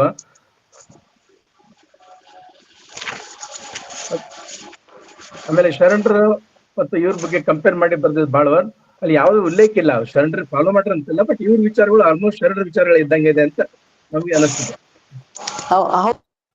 ಗಟ್ಟಿ ಛಾಯೆ ಕಾಣ್ತದೆ ನಮ್ಗೆ ಶರಣರದ, ಬಹಳಷ್ಟು ಶರಣರ ವಚನಗಳಿಗೆ ಹೋಲಿಕೆ ಇದೆ. ಅಲ್ಲ ಅವ್ರ ಇನ್ಫ್ಲೂಯೆನ್ಸ್ ಇತ್ತು ಅಥವಾ ಸ್ವತಃ ಅವರಿಗೂ ಅದೇ ತರ ವಿಚಾರ ಇದ್ದು, ಅದು ಇದೊಂದು ಕಾಂಟ್ರವರ್ಸಿ ಕ್ಲಿಯರ್ ಆಗಿಲ್ಲ ಮೇಡಮ್. ಅದು ಶರಣರ ಇನ್ಫ್ಲೂಯೆನ್ಸ್ ಆಗಿ ಎಲ್ಲಿ ಯಾವ ವಚನದಲ್ಲಿ ಎಲ್ಲಿ ಉಲ್ಲೇಖ ಎಲ್ಲಿ ಬಂದಿಲ್ಲ. ಅಲ್ಲ ಸರ್, ಅದು ಹಿಂದೆ ಆದು ಹೋದವ್ರದ್ದು ವಿಚಾರಗಳ ಈಗ ಈ ಸಂತರ ಏನಿದಾರ ಅವ್ರ ಮೇಲೆ ಅದು ಪರಿಣಾಮ ಆಗೇ ಇರ್ತದಲ್ರಿ. ಅಲ್ಲಿಗೆ ಸಾಹಿತ್ಯಗಳನ್ನ ಇವನ್ ಮಹಾರಾಷ್ಟ್ರೊಳಗೆ ಇವರು ಎಲ್ಲಿ ಸುತ್ತ ಜ್ಞಾನೇಶ್ವರ್ ಅವರೆಲ್ಲ ಇವ್ ಶರಣ ಪ್ರಭಾವ ಇತ್ತು ಅಂತ ಹೇಳ್ತಾರೆ. ಇಲ್ಲ ಆದಷ್ಟು ಈಗ ಬರ್ತಾ ಇದೆ, ಈಗ ಹೊರಗೆ ಬರ್ತಾ ಇದೆ ಯಾಕಂದ್ರೆ ಕೆಲವರು ಸಂಬಂಧಗಳು ನೋಡಿದ್ರೆ ಬರ್ತಾ ಇದೆ. ಎಸ್ಪೆಷಲಿ ನಾಮದೇವ್ ಇವರೆಲ್ಲ ನೋಡಿದ್ರೆ, ನಾಮದೇವನ ಅಜ್ಜನ ಊರು ಬಸವ ಕಲ್ಯಾಣ ಅಂತಾರೆ. ಹೀಗಾಗಿ ಕೆಲವು ಅಲ್ಲಿ ಹಾಗೆ ಇರ್ಬೇಕು, ಅದನ್ನ ಯಾರಾದ್ರೂ ಹುಡುಕ್ಬೇಕಾಗ್ತದೆ. ಯಾಕಂದ್ರೆ ಇತಿಹಾಸದ ಬಗ್ಗೆ ಬಹಳ ಅವ್ರ ಬಗ್ಗೆ ಇನ್ನು ಕ್ಲಿಯರ್ ಇಲ್ಲ ಅಂತ ಹೇಳ್ತಾರೆ. ಅದಕ್ಕೆ ಇನ್ನೂ ಗೊತ್ತಿಲ್ಲ ಅದು ಯಾವ್ದು ನೀವು ಅದ್ರ ಬಗ್ಗೆ ಅಭ್ಯಾಸ ಮಾಡಿದ್ರೆ, ಯಾವ್ದಾದ್ರು ಸ್ಪೆಷಲ್ ಟೀಮ್ ಏನಾದ್ರು ಮಾಡಿ ಅದ್ರ ಬಗ್ಗೆ ಅಭ್ಯಾಸ ಮಾಡ್ತಾ ಇದಾರೇನೋ ಅಂತ. ಇಲ್ಲ ಸರ್, ಈಗಂತೂ ಯಾರು ಅಭ್ಯಾಸ ಮಾಡ್ತಾ ಇಲ್ಲ. ಇವರು ವಿಶ್ವಾದೀಶ್ವರ ಸ್ವಾಮಿಗಳು ಎತ್ತಿದಂತ ಪ್ರಶ್ನೆಗಳಿಗೆ ಯಾರು ಸಮರ್ಪಕ ಉತ್ತರನು ಕೊಡ್ತಾ ಇಲ್ಲ. ಮತ್ತೆ ಒಳ್ಳೆ ಅವ್ರನ್ನ ನೀವು ಲಿಂಗಾಯತನನ್ನಾಗಿ ಮಾಡಕತ್ತೀರಿ ಅಂತ ಹೇಳಿ ಆಪಾದನೆ ಕೂಡ ಅವ್ರ ಮೇಲೆ ಇದೆ. ಸರಿ, ತುಂಬಾ ಥ್ಯಾಂಕ್ಸ್ ಎಲ್ಲರಿಗೂ, ಧನ್ಯವಾದಗಳು ಸರ್. ಶರಣಾರ್ಥಿಗಳು. ಅತ್ಯಂತ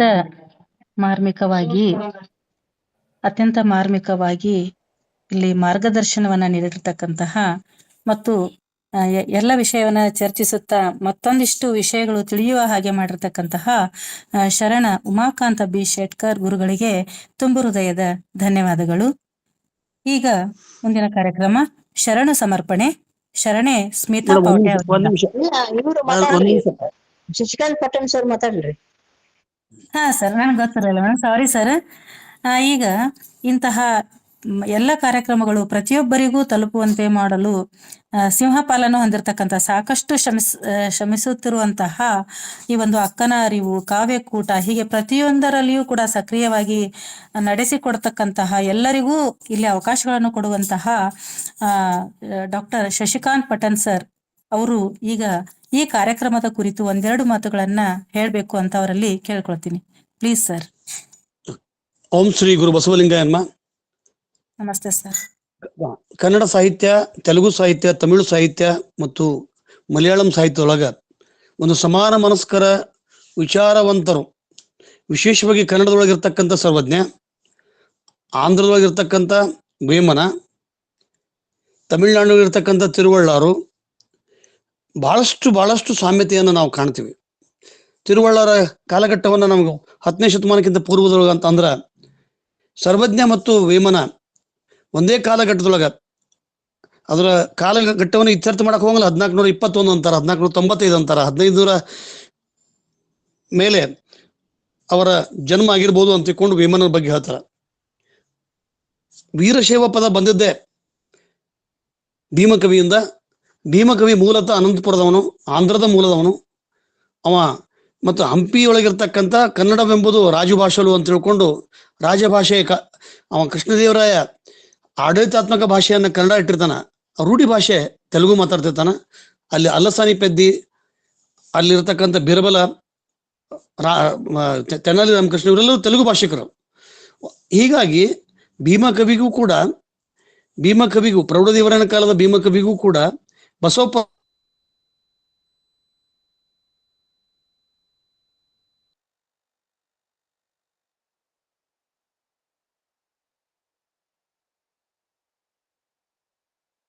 ಅಂತ ಹಾಕಿದ.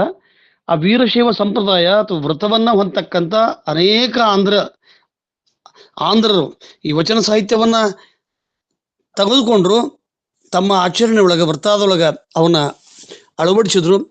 ವೀರಶೈವ ಪದದ ಜೊತೆಗೆ ಲಿಂಗಾಯತ ತತ್ವವನ್ನ ಮಾಡಿಬಿಟ್ರು. ಹಿಂಗಾಗಿ ಲಿಂಗಾಯತಕ್ಕ ಪಾರಿಭಾಷಿಕವಾಗಿ ವೀರಶೈವ ಅಂತಕ್ಕಂಥ ಆಂಧ್ರದೊಳಗೆ ಹೆಚ್ಚಾನ. ಆ ಪ್ರದೇಶದೊಳಗ ಗುಂಟೂರು, ಅನಂತಪುರ, ಕರೀಂನಗರ, ಈ ಪ್ರದೇಶದೊಳಗ ಶ್ರೀಶೈಲ ಏನು ಸುತ್ತಮುತ್ತಲು ವೀರಶೈವರ ಇದ್ದು ಅಂತಕ್ಕಂಥದ್ದು. ವೀರಶೈವಕ್ಕೆ ಇತಿಹಾಸ ಪುರಾಣಗಳನ್ನ ನಾವು ಕೆದಕಕ್ಕೆ ಹೋಗೋದಲ್ಲ. ಹಿಂಗಾಗಿ ವೇಮನಿಗೆ ನೇರವಾಗಿ ವಚನ ಸಾಹಿತ್ಯದ ದಟ್ಟವಾದ ಪ್ರಭಾವ ಇತ್ತು ಅಂತ ತಿಳ್ಕೊಂಡು ಆತನ 1300 ಇದ್ರೊಳಗ ಸಾಕಷ್ಟು ಸಲ ನೇರವಾಗಿ ಬಸವಣ್ಣನನ್ನ ನೆನೆಯದೇ ಇರಬಹುದು. ಆದ್ರೆ ಲಿಂಗಾಯತ ಧರ್ಮ ಅಂತಕ್ಕಂಥದ್ದನ್ನು ತಗೊಂಡನ. ಮುಂದಿನ ಕಾಲಘಟ್ಟದೊಳಗ ಪ್ರತಿಲಿಪಿ ಮಾಡಬೇಕಂತಕ್ಕಂಥ ಸಂದರ್ಭ, ಈಗ ನಾವು ಹೇಳ್ತೀವಲ್ಲ, ಎಷ್ಟೋ ಸಲ ನಾವು ಪ್ರತಿಲಿಪಿ ಮಾಡ್ತಕ್ಕಂಥ ಸಂದರ್ಭದೊಳಗ ಅಲ್ಲಿ ವೀರಶೈವ ಪದವನ್ನ ಅವ್ರು ಬದಲಾವಣೆ ಮಾಡ್ಯಾರ. ಸರ್ವಜ್ಞ ಮಾತ್ರ ಲಿಂಗಾಯತ ಎಲ್ಲೂ ಕೂಡ ವೀರಶೈವ ಪದವನ್ನು ಬಳಸಿಲ್ಲ. ಸರ್ವಜ್ಞನ ಪದ ಮತ್ತು ವೇಮನ ಪದಗಳನ್ನ ತೆಗೆದುಕೊಂಡಾಗ ವಿಶ್ವೋಧಿರಾಮ ತೆಗೆದು ಮತ್ತು ಸರ್ವಜ್ಞ ತೆಗೆದರ ಮೇಲಿನ ಎಲ್ಲ ಸಾಲುಗಳು ಸಾಮ್ಯತೆ ಅಂದ್ರೆ ವೈಚಾರಿಕ ಸಾಮ್ಯತೆಯನ್ನು ಕಾಣ್ತೀವಿ. ಹಿಂಗಾಗಿ ವಚನಗಳಲ್ಲಿ ಉಪನಿಷತ್ತುಗಳ ಪ್ರಭಾವ ಅಂತ ತಿಳ್ಕೊಂಡು ಇವು ವಚನಗಳನ್ನು ಓದಾಗ ನಾವು ಇದ್ರಾಗ ಐತಲ್ಲ, ಕುಂಬಾರಗುಂಡಯ್ಯ, ಮಾದಾರ ಚೆನ್ನಯ್ಯ, ಹರಳಯ್ಯ, ಕಕ್ಕಯ್ಯ, ಇವರೆಲ್ಲ ಉಪನಿಷತ್ತುಗಳು ಓದಾಕ ಸಾಧ್ಯಕ್ಕೈತನು. ಒಂದು ಒಳ್ಳೆಯ ವಿಚಾರ ಸಮಕಾಲೀನೊಳಗೆ ಸರ್ವಜ್ಞ ತೆಲುಗು ತಿಳ್ಕೊಂಡಿದ್ದೇನು, ಇವನು ವೇಮನ ಕನ್ನಡ ತಿಳ್ಕೊಂಡಿದ್ದೇನು ಅಂದ್ರೆ ತಮ್ಮ ಸುತ್ತಮುತ್ತಲಿನ ಸಂಸ್ಕೃತಿ, ಪರಂಪರೆ, ಚರಿತ್ರೆಯನ್ನು ಓದ್ಬೇಕಾದ್ರೆ ಅವರು ವಸ್ತುನಿಷ್ಠವಾಗಿ ಓದಿದ್ರು. ಇಬ್ರು ಗಣಾಚಾರಿ ಆಗಿದ್ರು. ವೇಮನನ್ನು ಬೆತ್ತಲೆ ತೋರಿಸ್ತಾರ, ಸರ್ವಜ್ಞನನ್ನ ಲಂಗೋಟಿ ಹಾಕಿ ಕೈಯಾಗ ಒಂದು ಕೃಪಾಣ ಹಿಡ್ಕೊಂಡು ತೋರಿಸ್ತಾರ. ಅಷ್ಟೇ ಅಲ್ಲ, ಸರ್ವಜ್ಞನ ಹುಟ್ಟಿನ ಬಗ್ಗೆ ಆತನ ಕುಂಬಾರ ಮಾಳಿ ಅಂತಕ್ಕಂಥಳು ಬಸವರಾಧ್ಯನ ಬ್ರಾಹ್ಮಣಿಗೆ ಹುಟ್ಟಿದ ಅಂತಕೊಂಡು ಅಂದ್ರೆ ಬ್ರಾಹ್ಮಣ್ಯ, ನಾನು ಬ್ರಾಹ್ಮಣ ಅಂತಕ್ಕಂಥ ವ್ಯಕ್ತಿ ಸಮುದಾಯವನ್ನ ಟೀಕಿಸಿದೆ. ಬ್ರಾಹ್ಮಣ್ಯ ಅಥವಾ ವೈದಿಕರು ಏನ್ ಮಾಡಿದ್ರು ಅಂದ್ರೆ ಇಂಥವರ ಚರಿತ್ರೆಯನ್ನ ಅನಗತ್ಯವಾಗಿ ತಿರ್ಚಿಬಿಟ್ರು. ಯಾಕಂದ್ರೆ ಇವರು ವೈದಿಕ ಪರಂಪರೆಯನ್ನು ಒಪ್ಪಿಕೊಳ್ಳಾರದಂಥ ಸಂದರ್ಭದೊಳಗ ಸರ್ವಜ್ಞನನ್ನ ಮತ್ತು ವೇಮನನ್ನ ಎಷ್ಟು ತಿರ್ಚಿದ್ರು ಅಂತಂದ್ರ ಅವರ ಚರಿತ್ರೆನ ಮತ್ತೆ ಹೊಳ್ಳಿ ಸುಧಾರಿಸಕ ಬರಬಾರ್ದು ಅನ್ನುವಂತ ಆ ಮಟ್ಟಕ್ಕೆ ತಿರ್ಚಿದ್ರು.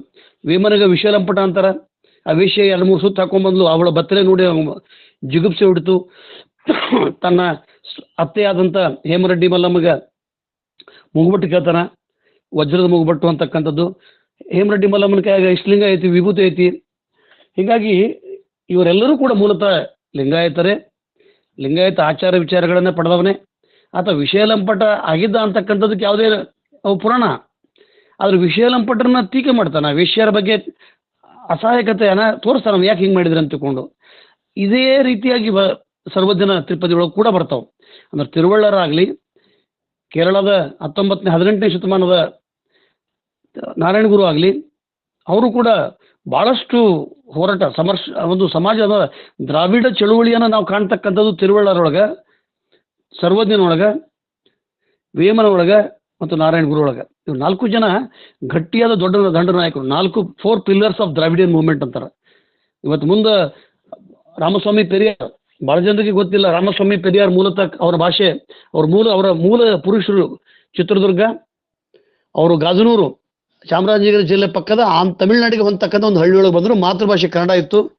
ಅವರು ಪ್ರಖರವಾಗಿದ್ರು. ತ್ಯಾಗರಾಜ್ ಅಂತಕ್ಕಂಥವ್ರು, ಮೆನನ್ ಅಂತಕ್ಕಂಥವ್ರು, ಇವರೆಲ್ಲರಿಗೂ ಕೂಡ ಅಣ್ಣಾದೊರೈ ಅಂತವ್ರಿಗೆ, ಇವರೆಲ್ಲರಿಗೂ ಕೂಡ ಈ ದ್ರಾವಿಡ ಚಳುವಳಿ ಅಂತಕ್ಕಂಥ ದೇಶಿ ಚಳುವಳಿ, ದ್ರಾವಿಡ ಚಳುವಳಿ ಇವರಿಗೆ ನೇರವಾಗಿ ಪ್ರಭಾವವಾಗಿದ್ದು ವಚನ ಸಾಹಿತ್ಯ ದಟ್ಟವಾಗಿ ಪ್ರಭಾವ ಆಗಿತ್ತು. ಆಮೇಲೆ ಡಾಕ್ಟರ್ ಶೆಟ್ಕರ್ ಸರ್ ಹೇಳೋದು ನಮ್ಗಿಂತ ಭಾಳ ದೊಡ್ಡವರು, ಅವರು ನಮ್ಮ ಮಾರ್ಗದರ್ಶಕರು. ನನ್ನ ಹೇಳಿದಲ್ಲ, ಸ್ಪಿರಿಚುವಲ್ ಲೀಡರ್, ಮೆಡಿಸಿನಲ್, ನನಗೇನು ಈಸ್ MD ಫಿಸಿಷಿಯನ್. ಸುಮಾರು 50 ವರ್ಷ ನಿರಂತರವಾಗಿ MD ಮಾಡಿ ಪ್ರಾಕ್ಟೀಸ್ ಮಾಡೋದು. 76-77 ವರ್ಷ ಅವ್ರಿಗೆ ಈ ವಚನ ಸಾಹಿತ್ಯದ ಬಗ್ಗೆ ಬಹಳಷ್ಟು ಆಳವಾಗಿ ಓದ್ಕೊಂಡಾರ. ನಮ್ಮ ಫ್ಯಾಮಿಲಿ ಫ್ರೆಂಡು, ಡಾಕ್ಟರು, ನಮಗೆಲ್ಲ ನನಗೆ ಅವ್ರು ಹೇಳ್ದಾಗೆ ಅವ ನಾಮದೇವ ಅಂತಕ್ಕಂಥವ ಮೂಲತಃ ಬಸವ ಕಲ್ಯಾಣವ. ಜ್ಞಾನೇಶ್ವರದಲ್ಲಿ ಬರ್ತಕ್ಕಂಥ ಜ್ಞಾನೇಶ್ವರದ ಅಮಂಗದೊಳಗೆ ಬರ್ತಕ್ಕಂಥದ್ದು 114 ಜ್ಞಾನೇಶ್ವರದೊಳಗೆ ಲಿಂಗಾಯತ ಬಸವಣ್ಣ ವಚನಗಳ ಸಾಮ್ಯತೆಯನ್ನು ಕಾಣ್ತೀವಿ ನಾವು.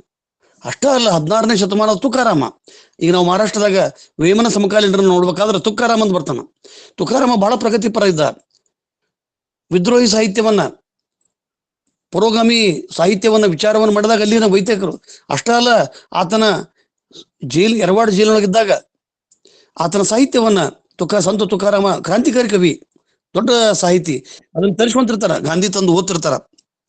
ಅಂದಾಗ ಅವರನ್ನ ಈ ವೈದಿಕರು ಬ್ರಾಹ್ಮಣರು ಏನ್ ಮಾಡಿದ್ರು, ಬಡದು ಇಂದ್ರಾಯಣಿ ನದಿಯೊಳಗೆ ಹೋಗೋದು, ವಿಷ್ಣು ಬಂದು ಅವನು ಕರ್ಕೊಂಡು ಹೋದ ಅಂತಕ್ಕಂಥದ್ದು. ಆತನು ಈ ವೈದಿಕರು ಮಾಡ್ತಕ್ಕಂಥ ಸುಲಿಗೆ, ಶೋಷಣೆ, ಆಡಂಬರ, ಏನಿತ್ತರ ಎಲ್ಲ ಅನಾಚಾರಗಳನ್ನು ವಿರುದ್ಧ ಪ್ರತಿಭಟನೆ ಮಾಡ್ತಕ್ಕಂಥ ಸಂದರ್ಭ ಬಂದಾಗ ಅಂದ್ರೆ ನಾವು ಈಗ ಯಾಕೆ ಹೇಳ್ತೀನಿ ಅಂದ್ರೆ, ವೇಮನನ್ನ ಬತ್ತಲೆ ಮಾಡೋದಾಗ್ಲಿ, ಆತನನ್ನು ವಿಷಯಲಂಪಟ ಮಾಡೋದಾಗ್ಲಿ, ಸರ್ವಜ್ಞ ಬ್ರಾಹ್ಮಣರ ಹುಟ್ಟನ್ನು ಹೇಳ್ತಕ್ಕಂಥ ಕಥೆಯನ್ನಾಗ್ಲಿ, ಅಥವಾ ಇವೆಲ್ಲ ಇದೇನಂದ್ರೆ ತುಕಾರಾಮನನ್ನ ಕೊಲೆ ಮಾಡೋದಾಗ್ಲಿ, ಅಥವಾ ಅದೂ ಅಲ್ಲ, ನಾಮದೇವನನ್ನ ಓಡಿಸ್ತಾರೆ ಇಲ್ಲಿಂದ. ಅವ ಕೊಡಿಕ್ ಹೋಗಿ ಸಿಖ್ ಧರ್ಮದೊಳಗಿರ್ತಕ್ಕಂಥ ಗುರು ಗ್ರಂಥದೊಳಗೆ 145 ವಚನದೊಳಗೆ ಗುರುಲಿಂಗ ಜಂಗಮ ತತ್ವವನ್ನು ಹೇಳ್ತಾನ ನಾಮದೇವ. ಅಂದ್ರೆ ಬಹುಶಃ ಒಂದು ಹಲ್ಲೆ, ಈಗ ಹೆಂಗೆ ಬುದ್ಧ ಭಾರತವನ್ನು ಬಿಟ್ಟು ಹೋದ, ಹೆಂಗೆ ಜೈನರನ್ನು ಅಪೋಷಣೆಗೊಳಿಸಿದ್ರು, ಲಿಂಗಾಯತರೊಳಗೆ ಜಗಳ ಹಚ್ಚಿದ್ರು, ಅಥವಾ ಲಿಂಗಾಯತ ಧರ್ಮವನ್ನು ಕೆದಕಿ ಇಷ್ಟು ದಿವಸ ಲಿಂಗಾಯತರು ದಡ್ಡರದ ಅಂತ ಬಿಟ್ಟಿದ್ರು. ಈಗ ಆ ಸಂಘ ಪರಿವಾರದವರು ಇಲ್ಲ, ಈ ಲಿಂಗಾಯತರನ್ನ ಕೆದಕೂನು, ಯಾಕಂದ್ರೆ ನಮ್ಮ ಹಿರಿಯರು ಮಾಡ್ತಕ್ಕಂಥ ತಪ್ಪು ಒಪ್ಪುಗಳು, ಚರಿತ್ರೆಯೊಳಗೆ ಬಂದಂಥ ಇತಿಹಾಸದೊಳಗೆ ಬರ್ತಕ್ಕಂಥ ನಾವೆಲ್ಲ ಹಿರಿಯರನ್ನ ಆಕಾರ ತಗೊಂತೀವಿ, ನಾವು ಶೂನ್ಯ ಸಂಪಾದನೆಯನ್ನು ಆಕಾರವಾಗಿ ತಗೊಂತೀವಿ. ಅವೆಲ್ಲ ಒಂದು ಪೌರಾಣಿಕ ವೈಭವೀಕರಣದೊಳಗೆ ದಾಖಲೆಗೊಂಡಂಥ ಸಾಹಿತ್ಯವನ್ನ ನಾವು ಆಕಾರವಾಗಿ ತಗೊಂಡಾಗ ಇತಿಹಾಸ ಚರಿತ್ರೆ ನಿರ್ಮಾಣ ಆಗಂಗಿಲ್ಲ. ಸ್ವಲ್ಪ ಮಟ್ಟಿಗೆ ಮೌಖಿಕ ಹೇಳಿಕೆಗಳು, ಜನಪದ ಹೇಳಿಕೆಗಳು, ಶರಣರ ವಚನಗಳು ಇದ್ದಾಗ ನಾವು ಯಾರ್ಯಾರಿಗೂ ಎಲ್ಲೆಲ್ಲಿ ಅಲ್ಲೂ ಕೂಡ ಅಕ್ಕನಗಮನ ವಿಷಯನ ಮಾಡ್ತಾರ, ಅಥವಾ ಚನ್ನಬಸವಣ್ಣನ ಹುಟ್ಟು ಅದೊಂದು ಅನೈತಿಕ ಹುಟ್ಟು ಸಂಬಂಧ ಅಂತಕ್ಕಂಥದ್ದು ಹೇಳ್ತಾರ. ಅಂದ್ರೆ ಕಾರಣ ಆ ಕಾಲಘಟ್ಟದೊಳಗೆ ಹರಿಹರ ಯಾವ ಮಟ್ಟಕ್ಕೆ ಹೇಳ್ತಾನಂದ್ರೆ 17,000 ಪುಣ್ಣಾಂಗಣಿಯರನ್ನಾಗಿ ಮಾಡಿದ, ಎಲ್ಲ ವಿಷಯ ಅಂತಂದು ಮದುವೆ ಮಾಡಿಬಿಟ್ಟ ಅಂತ ತಳ ಸಮುದಾಯದವ್ರನ್ನೆಲ್ಲಾನು. ಹಡಪದ ಅಪ್ಪಣ್ಣನ ಪುಣ್ಯಶ್ರೀ ಲಿಂಗಮ್ಮ. ನಾನು ಪ್ರಾಮಾಣಿಕವಾಗಿ ತಮ್ಮ ಮುಂದೆ ನಿವೇದನೆ ಮಾಡ್ತಕ್ಕ ನನಗೇನು ಭಯ ಇಲ್ಲ, ಹೆದರಿಕಿಲ್ಲ. 25 ವರ್ಷಗಳಿಂದ ಹೇಳ್ತಾ ಇದ್ದೆ, ನನಗೆ ಪುಣ್ಯಶ್ರೀ ಪಾಪಶ್ರೀ, ಪುಣ್ಯ ಪಾಪದ ಪ್ರಜ್ಞೆನ ಕಳೆದವ ಬಸವಣ್ಣ. ಈ ಪುಣ್ಯ ಅಂತ ಯಾಕಂದ್ರೆ ಪುಣ್ಯ ಪುರುಷ ಅಂತಂದಿಲ್ಲ ಅಂದಾಗ ನನಗನಿಸ್ತು ಇದೆಲ್ಲವೂ ಕೂಡ, ಯಾಕಂದ್ರೆ ಮುಸಿಬಿನಾಳ ಹೋಗಾರ ನಾಗಪ್ಪನ ಮಗಳಿಕೆ, ಆಕೆ ವಿಷ ಕಳ. ಹಡಪದ ಅಪ್ಪಣ್ಣ ಸಂಗಮೇಶ ಅಪ್ಪಣ್ಣ ನಾವು ಬೇರೆ ಮಾಡಿದ್ವಿ. ಹಲಗೆಯರನ್ನ ಶೂನ್ಯ ಸಂಪಾದನೆ ತಗೊಂಡು ಅಕ್ಕಮಹಾದೇವನ ಬೆತ್ತಲೆ ಮಾಡಿದ್ವಿ. ಕಾರಣ ಕೇವಲ ವೇಮನನ್ನ ಬೆತ್ತಲೆ ಮಾಡಲಿಲ್ಲ, ಕೇವಲ ಸರ್ವಜ್ಞನನ್ನ ಬೆತ್ತಲೆ ಅಂದ್ರ ಒಬ್ಬ ಸೂತಕ ಪುತ್ರನಾಗಿ ಮಾಡ್ಲಿಲ್ಲ. ನೀವು ನೋಡ್ರಿ ಆ ಸರ್ವಜ್ಞನ ಪದವೊಳಗೈತಿ ತಂದೆ ಕುಂಬಾರಮಲ್ಲ ತಾಯಿ ಮಳಲಾದೇವಿ ಅಂತ ಹೇಳ್ತಾನ. ಇಂದು ಧರೆಗೆ ಹುಟ್ಟಿ ಬಂದ ಚಂದ್ರಶೇಖರನ ವರದಿ ಸರ್ವಜ್ಞ ನೋಡ ಅಂತ. ಅಂದ್ರ ನಮಗೆ ಇವರೆಲ್ಲರ ಹುಟ್ಟನ್ನ, ಇವರ ಚರಿತ್ರೆಯನ್ನ ವಿರೂಪಗೊಳಿಸಕ್ಕೆ ಕಾರಣ ಅಂತಂದ್ರ ಅವರು ಅಂದಿನ ಸಮಕಾಲೀನ ವೈದಿಕ ವ್ಯವಸ್ಥೆಯ ವಿರುದ್ಧ, ಸಂಪ್ರದಾಯದ ವಿರುದ್ಧ, ಸನಾತನದ ವಿರುದ್ಧ ಧ್ವನಿ ಎತ್ತಿದ್ರು. ಅದು ತಿರುವಳ್ಳರಾಗಿರ್ಬೋದು, ವೇಮನ ಆಗಿರ್ಬೋದು, ಸರ್ವಜ್ಞ ಆಗಿರ್ಬೋದು, ರಾಜಗುರು ನಾರಾಯಣ ಗುರು ಆಗಿರ್ಬೋದು, ಕರ್ನಾಟಕ ಮಹಾರಾಷ್ಟ್ರದೊಳಗ ತುಕಾರಾಮ್ ಅಂತ ಆಗಿರ್ಬೋದು. ಈ ಭಕ್ತಿ ಚಳುವಳಿಯೊಳಗೆ ಏನ್ ಮಾಡಿದ್ರಂದ್ರ ಭಕ್ತಿ ಪ್ರದಾನ ಮಾಡ್ಕೊಂಡು ಕಣ್ಣು ಮುಚ್ಕೊಂಡು ಬದಲಿ ಮಾಡ್ಲಿಲ್ಲ. ಇವರು ಅಲ್ಲಿ ಪ್ರಶ್ನೆ ಮಾಡ್ಕೊಂತ ಹೋದ್ರು, ಇದು ತಪ್ಪು, ಇದು ಸರಿ, ನೀವು ಶ್ರೇಣೀಕೃತ ವ್ಯವಸ್ಥೆ ತೆಗೆದು ಹಾಕು ಅಂತ ತಿಳ್ಕೊಂಡು. ಇನ್ನು ವೇಮನ ಮೇಲೆ ಅವ ಒಂದು 10ರ ಪದದೊಳಗೆ ನಾನು ನೋಡಿನಿ, ಎಲ್ಲ ಧರ್ಮಕ್ಕಿಂತ ಲಿಂಗಾಯತ ಧರ್ಮಗಳು ಶ್ರೇಷ್ಠ ಅಂತಂತಾನ. ಅದು ವೀರಶೈವ ಪದ ಹೆಂಗ್ ಬಂತು ಅಂದ್ರ ಪಾಠಾಂತರದೊಳಗ ನೋಡ್ರಿ, ರೂಢಿಯೊಳಗೆ ಲಿಂಗಾಯತ ಬಳಸಿದ್ರು ಕೂಡ ಆತನ ಪದಗಳನ್ನು ಕೂಡ ಪಾಠಾಂತರ ಮಾಡ್ತಕ್ಕಂಥ ತೆಲುಗು ಬ್ರಾಹ್ಮಣ ಪಂಡಿತರು. ಯಾಕಂದ್ರೆ ಅಕ್ಷರಜ್ಞಾನ ಅವ್ರಿಗೆ ಇಷ್ಟ ಬರ್ತಿತ್ತು. ನಾವು ಅಮಲ ಬಸವ ಚರಿತ್ರೆ ತಗೊಳ್ರಿ, ಅಥವಾ ಇದು ಕಥಾ ಭೈರೇಶ್ವರ ಕಥಾ ಇವ ಪ್ರಸಂಗಗಳನ್ನ ತಗೋತೀವಲ್ಲ, ಅದನ್ನ ಬರೋರು ಯಾರು? ಜೈನರು, ಬ್ರಾಹ್ಮಣರು. ಹಿಂಗಾಗಿ ಮೂಲ ಚರಿತ್ರೆ ಬರ್ಲಿಲ್ಲ ನಮಗ. ಎಲ್ಲಿವರೆಗೆ ಬರ್ಲಿಲ್ಲ ಅಂತಂದ್ರ ಪ್ರೌಢದೇವರನ ಕಾಲದೊಳಗ ಹಂಪಿಯ ಕಲ್ಲು ಮಠದ ಪ್ರಭು ಸ್ವಾಮಿಗಳು ಅಂತ ಬರ್ತಾರ, ಲಿಂಗದೇವನ ಲೀಲಾ ವಿಲಾಸ ಅಂತ. ಅದನ್ನ ಮತ್ತೆ ಕಾಪಿ ಮಾಡಿದ್ರು, ಹೆಸರು ಅಷ್ಟ ಟೈಟಲ್. ಅವ್ರೊಳಗೆ ಬಾಳ ಚಂದ ಬರ್ತಾರೆ, ವೇದ ಆಗಮ ಶಾಸ್ತ್ರ ಜಡ್ಡು ಜಗಡು ಕಾಣಿರೋ ಅಂತ. ನಾವ ಕಲ್ಲು ಮಠದ ಪ್ರಭುದೇವರು ಅಂತಕ್ಕಂಥದ್ದು. ಅವರು ತಕ್ಕ ಮಟ್ಟಿಗೆ ಅಷ್ಟಾವರಣ ಪಂಚಾಚಾರ ಷಟಸ್ಥಲಗಳ ವಿಭಿನ್ನ ವ್ಯಾಖ್ಯಾನಗಳನ್ನ, ಶರಣರ ಆಶಯಗಳನ್ನ ಕಟ್ಟಿಕೊಡುವಲ್ಲಿ ಸಮರ್ಥರಾದ್ರು. ಅಲ್ಲಿವರೆಗೆ ಇವ್ರಿಗೆ ಏನೂ ಆಗಿರ್ಲಿಲ್ಲ. ನಿಜವಾಗಿ ಹೇಳ್ತೀನಿ, ನಾವೆಲ್ಲರೂ ಕೂಡ ಹಂಗ ಹರಿಹರನ ಹಿಡ್ಕೊಂಡ್ ಬಿಡ್ತೀವಿ. ಹರಿಹರ ಭಾವುಕ ಕವಿ, ಅವ ನಂದಿಯನ್ನು ಮಾಡಿ ಕಳಿಸಿದ. ಬಸವಣ್ಣನ ಮನುಷ್ಯಾಗಿ ಬರ್ಲಿಲ್ಲ, ನಂದಿಯಾಗಿ ಬಂದ. ಹೋಗುತ್ನಾಗ ಅವನು ಕರ್ಕೊಂಡು ಹೋದ ಶಿವ. ಇಂಥ ಪುರಾಣಗಳನ್ನ ಹೇಳ್ತಾ ವೈಭವೀಕರಣ ಮಾಡಿದ್ರಲ್ಲ. ಒಬ್ಬ ದೊಡ್ಡ ಕವಿ, ಜಗತ್ತಿನ ದೊಡ್ಡ ಕವಿ ಹರಿಹರ. ಆತನ ಕವಿತ್ವದ ಬಗ್ಗೆ, ಕವಿ ಪಾಂಡಿತ್ಯದ ಬಗ್ಗೆ ಇಲ್ಲ, ಅದ್ರ ಪೂರ್ವಗ್ರಹ ಪೀಡಿತವಾದಂತ ಆ ವೈದಿಕ ಮೊದಲ ಮೂಲತಃ ಅವ ಶೈವ ಬ್ರಾಹ್ಮಣ. ನಾವೆಲ್ಲರೂ ವೀರಶೈವ ಕವಿ ಬಿ ಸಿ ಜವಳಿಯವರು ಬರೀತಾರ, ಎಲ್ಲರೂ ಬರೀತಾರ. ಇತ್ತೀಚೆಗೆ ಆತನ ಕೃತಿಯನ್ನ ಬಸವ ಸಮಿತಿ ಯಾರು ಮಾಡಿದ್ರೆ ಬಹಳಷ್ಟು ಜಗಳಾಡಿದೆ. ಅವಾಗ ಆತನ ಕೊಳ್ಳ ಲಿಂಗ ಕಟ್ಬಿಟ್ರೆ ಹರಿಹರನ ಮೇಲೆ ಕಲಬುರಗಿ ಸರ್ಕಾರಕ್ಕೆ PhD ಮಾಡಿದಂತ ಸದಾನಂದ ಪಾಟೀಲ್ರನ್ನ ಕೇಳಿದ್ ನಾನು, ಏನ್ರಿ ಸರ್ ಹಿಂಗೈತಲ್ಲ? ಇಲ್ರಿಪ್ಪ, ನನ್ಗೆ ಗೊತ್ತಿಲ್ಲ ಮಾಡ್ಯಾರ ಅಂತಂದ್ರು. ಮಲ್ಲಿ ನಾನು ದಂಡೆಯವ್ರನ್ನ ಕೇಳಿದ್ನಿ, ಅರವಿಂದ್ ಜತ್ತಿ ಅವ್ರನ್ನ ಕೇಳಿದ್ನಿ. ನಾ ಕಾರಣ ಅಂದ್ರೆ ತಪ್ಪು ಸಂದೇಶ ಗ್ರಹಕಿಗಳು ಹೋಗ್ಬಾರ್ದು. ಈಗ ನನಗೆ 15-20 ದಿವಸ ವಚನ ದರ್ಶನ ಬಂದ್ಮೇಲೆ ನಿರಂತರವಾಗಿ ಬರ್ತಾ ಇದ್ವಿ. ನನಗೇನು ಸ್ವಾರ್ಥ ಇಲ್ಲ, ನನಗೇನಿಲ್ಲ. ಆದ್ರೆ ನಮಗೆ ಸತ್ಯವನ್ನು ತಿಳಿದಾಗ ಸತ್ಯವನ್ನು ಗಟ್ಟಿಯಾಗಿ ಹೇಳ್ಬೇಕಂತ, ನೇರವಾಗಿ ಹೇಳ್ಬೇಕು, ಗಟ್ಟಿಯಾಗಿ ಹೇಳ್ಬೇಕು. ಆ ಕೆಲಸವನ್ನು ಮಾತೋಶ್ರೀ ಶಾರದಮ್ಮ ಅವ್ರನ್ನ ನಾನು ನೆನೆಸ್ರೆ, ಅಥವಾ ನನ್ನ ತಾಯಿ ಅಥವಾ ಅವ್ವ ಅಂತ ಸುಮ್ಮನೆ ಹೊಗಳಿಕೆ ಮಾತಲ್ಲ, ಆ ಹೊಗಳಿಕೆಯನ್ನು ಮೀರಿ ನಿಂತ ವ್ಯಕ್ತಿತ್ವ. 76-77 ವರ್ಷನಾಗ ಸಣ್ಣ ಹುಡುಗರತ್ಲೆ ಪಾಠ ಮಾಡಿಕೊಂಡು, ಓದ್ಕೊಂಡು, ಬರೆದು ಯಾವುದೇ ಒಂದು ಕಾರ್ಯಕ್ರಮ ಕೊಟ್ಟರು. ಅವರು ಮತ್ತು ಸರಸ್ವತಿ ಪಾಟ್ಲಕ್ ಅವರು ಬಹಳಷ್ಟು ಇದ್ರೊಳಗೆ ತೊಡಗಿಸ್ಕೊಂತಾರ. ಅದು ನಮ್ಮ ಶಕ್ತಿ. ಅವ್ರು ಹೇಳ್ದಂಗೆ ನಿಜವಾದ ಮಾರ್ಗದರ್ಶಕರಂದ್ರೆ ಅವರು ನಮಗೆ ತಿಳ್ಕೊಳ್ಳಾರ್ದಂಥ ವಿಚಾರ. ಅವರು ನಮ್ಮನ್ನು ಓದಕ್ಕೆ ಹಚ್ತಾರ, ಅವ್ರನ್ನ ಓದಕ್ಕೆ ಹಚ್ತಾರ ಅಂತ ನಾವು ಅಂತೀವಿ. ಆದ್ರೆ ಅವರ ವ್ಯಾಖ್ಯಾನದಿಂದ ಮತ್ತೆ ನಮ್ಮ ಚಿಂತನೆಗೆ ಒಳಪಡ್ತಾರೆ. ನನಗೂ ಅನಿಸುತ್ತೆ, ವೇಮನ ಬಗ್ಗೆ ಬಂದಿಲ್ಲ. ನಾ ಹಿಂದಕ್ಕೆ ಫೆಬ್ರವರಿ 1 ಮಾಡಿಸಿದ್ನಿ, ಇದೇ ವರ್ಷ. ವೇಮನ ಅವ್ರಿಗಿಂತ 100 ಪಟ್ಟು ತಾಯಿಯವರು ಮಾಡಿದ್ರು. ಮತ್ತೆ ಹೇಳಿದ್ರು, ಪಕ್ನಾಕ್ ರೆಡ್ಡಿ ಅಂತಕ್ಕಂಥ ಸಮಾಜ ತಿರುಪತಿ ತಿಮ್ಮಪ್ಪಗೆ ಹೋಗೋರದಾರ. ಶ್ರೀಶೈಲ ಮಲ್ಲಿಕಾರ್ಜುನ ಒಪ್ಕೊಂಡು ಅವ್ರು ಹೋಗಿತಾರ. ವಿಶ್ವನಾಥ್ ರೆಡ್ಡಿ ಮುದ್ನಾಳಾಗಲಿ, ಲಿಂಗಾಯತ ರೆಡ್ಡಿ ಅವರಲ್ಲ, ನಮ್ಮ ಗಿರಡ್ಡಿ ಗೋವಿಂದರಾಜು, ಅವು ಶಿರೂರು ಸರ್ ಅಂದ್ರೆ BV ಶಿರೂರು, ಲಿಂಗಾಯತ ರೆಡ್ಡಿ ಅವರು. ರೆಡ್ಡಿ ಅಂತಕ್ಕಂಥ ಸಮಾಜ ನಾವು ಯಾವ ಪದಕ್ಕೆ, ಯಾವ ಸ್ವರಕ್ಕೆ ಅದೇ ಸ್ವರ ಒತ್ತಕ್ಷರ ಬರ್ತೈತಲ್ಲ, ದಡ್ಡ, ಕಡ್ಡಿ, ರಡ್ಡಿ, ಇಕ್ಕಳ, ಮುಚ್ಚಳ, ಚಕ್ಸೋದ್ ನೋಡ್ರಿ. ಕನ್ನಡ ಇದು ನಿಜವಾದ ಕನ್ನಡ ಭಾಷೆ ಅಂತ. ರೆಡ್ಡಿ ಜನಾಂಗ ಸಂಪೂರ್ಣವಾಗಿ ಕನ್ನಡದವರು. ರೆಡ್ಡಿ ಅಂತಕ್ಕಂಥದ್ದು ಬಂತಂದ್ರೆ ದೇರ್ ಕರ್ನಾಟಕ ಅಷ್ಟೇ ಅಲ್ಲ. ಇದನ್ನ ಕೃಷ್ಣದೇವರಾಯನು ಕೂಡ ಹೇಳ್ತಾನೆ, ರಾಜಭಾಷೆಲಿ ಕನ್ನಡ ಅಂತ ಹೇಳ್ತಾನವ. ಆ ತೆಲುಗು ಮಾತೃಭಾಷೆ ಮನೆಯೊಳಗೆ ಮಾತ್ರ ಇತ್ತಂದ್ರೆ ಹೊರಗೆ ಮಾತಾಡ್ತಕ್ಕಂಥದ್ದು.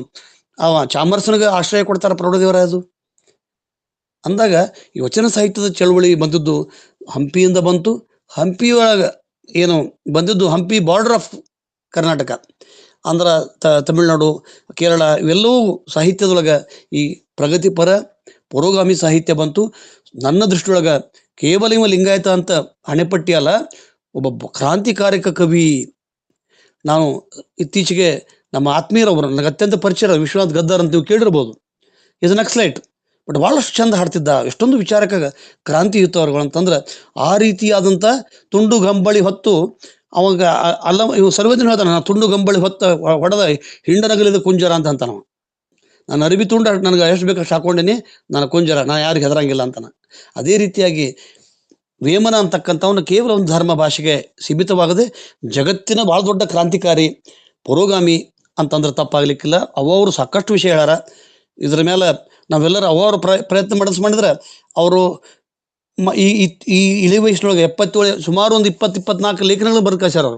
ಅವ್ರ ಲೇಖನ ಹುಡುಕಾಡೋದನ್ನ ಒಂದು ನನಗೆ ಕೆಲಸ, ಆನಂದ, ಸಂತೋಷ. ಮತ್ತು ಅದೇ ರೀತಿ ಶೆಟ್ಕಾರ್ ಅವರ ಪಾಪ ಮೊದಲನೇ ಅಭಿಪ್ರಾಯ ಎಷ್ಟು ಕ್ಲೀನಾಗಿ ಹೇಳಿದ್ರು, ಎಷ್ಟು ಚಂದ ಹೇಳಿದ್ರು. ಇಂಟ್ರಾಗೇಷನ್ ಇದು ನಿಜವಾದ ಸಂವಾದ. ಈ ರೀತಿ ತಾವೆಲ್ಲರೂ ಮಾಡ್ರಿ. ಇದು ಅಕ್ಕನ ಅರಿವು ವೇದಿಕೆ ಸುಳ್ಳ ನಾವು ಸಂಸ್ಥಾಪಕ ನೆಪಾರಿ ಬಸವ ಪ್ರಜ್ಞೆ ಬಸವಸ. ನಾವು ಯಾವ ಕಾರ್ಯಕ್ರಮಕ್ಕೆ ನನಗೆ ಹೋದಾಗ ಸನ್ನಿಧಿ ಅಂತಾರ ಅವರು ಸ್ವಾಮಿಗಳಿಗೆ. ನಾನು ಹೇಳ್ತೀನಿ ಅವರು ಸನ್ನಿಧಿ, ನಾ ದೊಡ್ಡ ಇದಿ ಅಂತಿದ್ವಿ. ಇದಿ ಅಂತಂದ್ರೆ ಏನಂತ ನಿಮ್ಗೆ ಗೊತ್ತೈತಿ. ಹಂಗೆ ನಾವು ಈ ವ್ಯವಸ್ಥೆಯಿಂದ ಬಹಳಷ್ಟು ನಾವು ಹೊರಗೆ ಬಂದು ಆತ್ಮಾವಲೋಕನ ಮಾಡ್ಕೊಂಡಾಗ ನಿಜವಾದ ವಚನ, ನಿಜವಾದ ತ್ರಿಪದಿಗಳು ಅಂದ್ರೆ ವೇಮನ ಅರ್ಥಕ್ಕನ, ನಿಜವಾದ ಸರ್ವಜ್ಞನ ಕಳಕಳಿ ಆಕತಿ. ಸರ್ವಜ್ಞ ಭಾಳ ದೊಡ್ಡ ಕ್ರಾಂತಿಕಾರಿ ಕವಿ. ಅವ್ನು ಹೇಳ್ತಾನೆ, ನಾನು ಬಸವಣ್ಣನ ವಾರಸದಾರ ನಾನಂತಾನವ.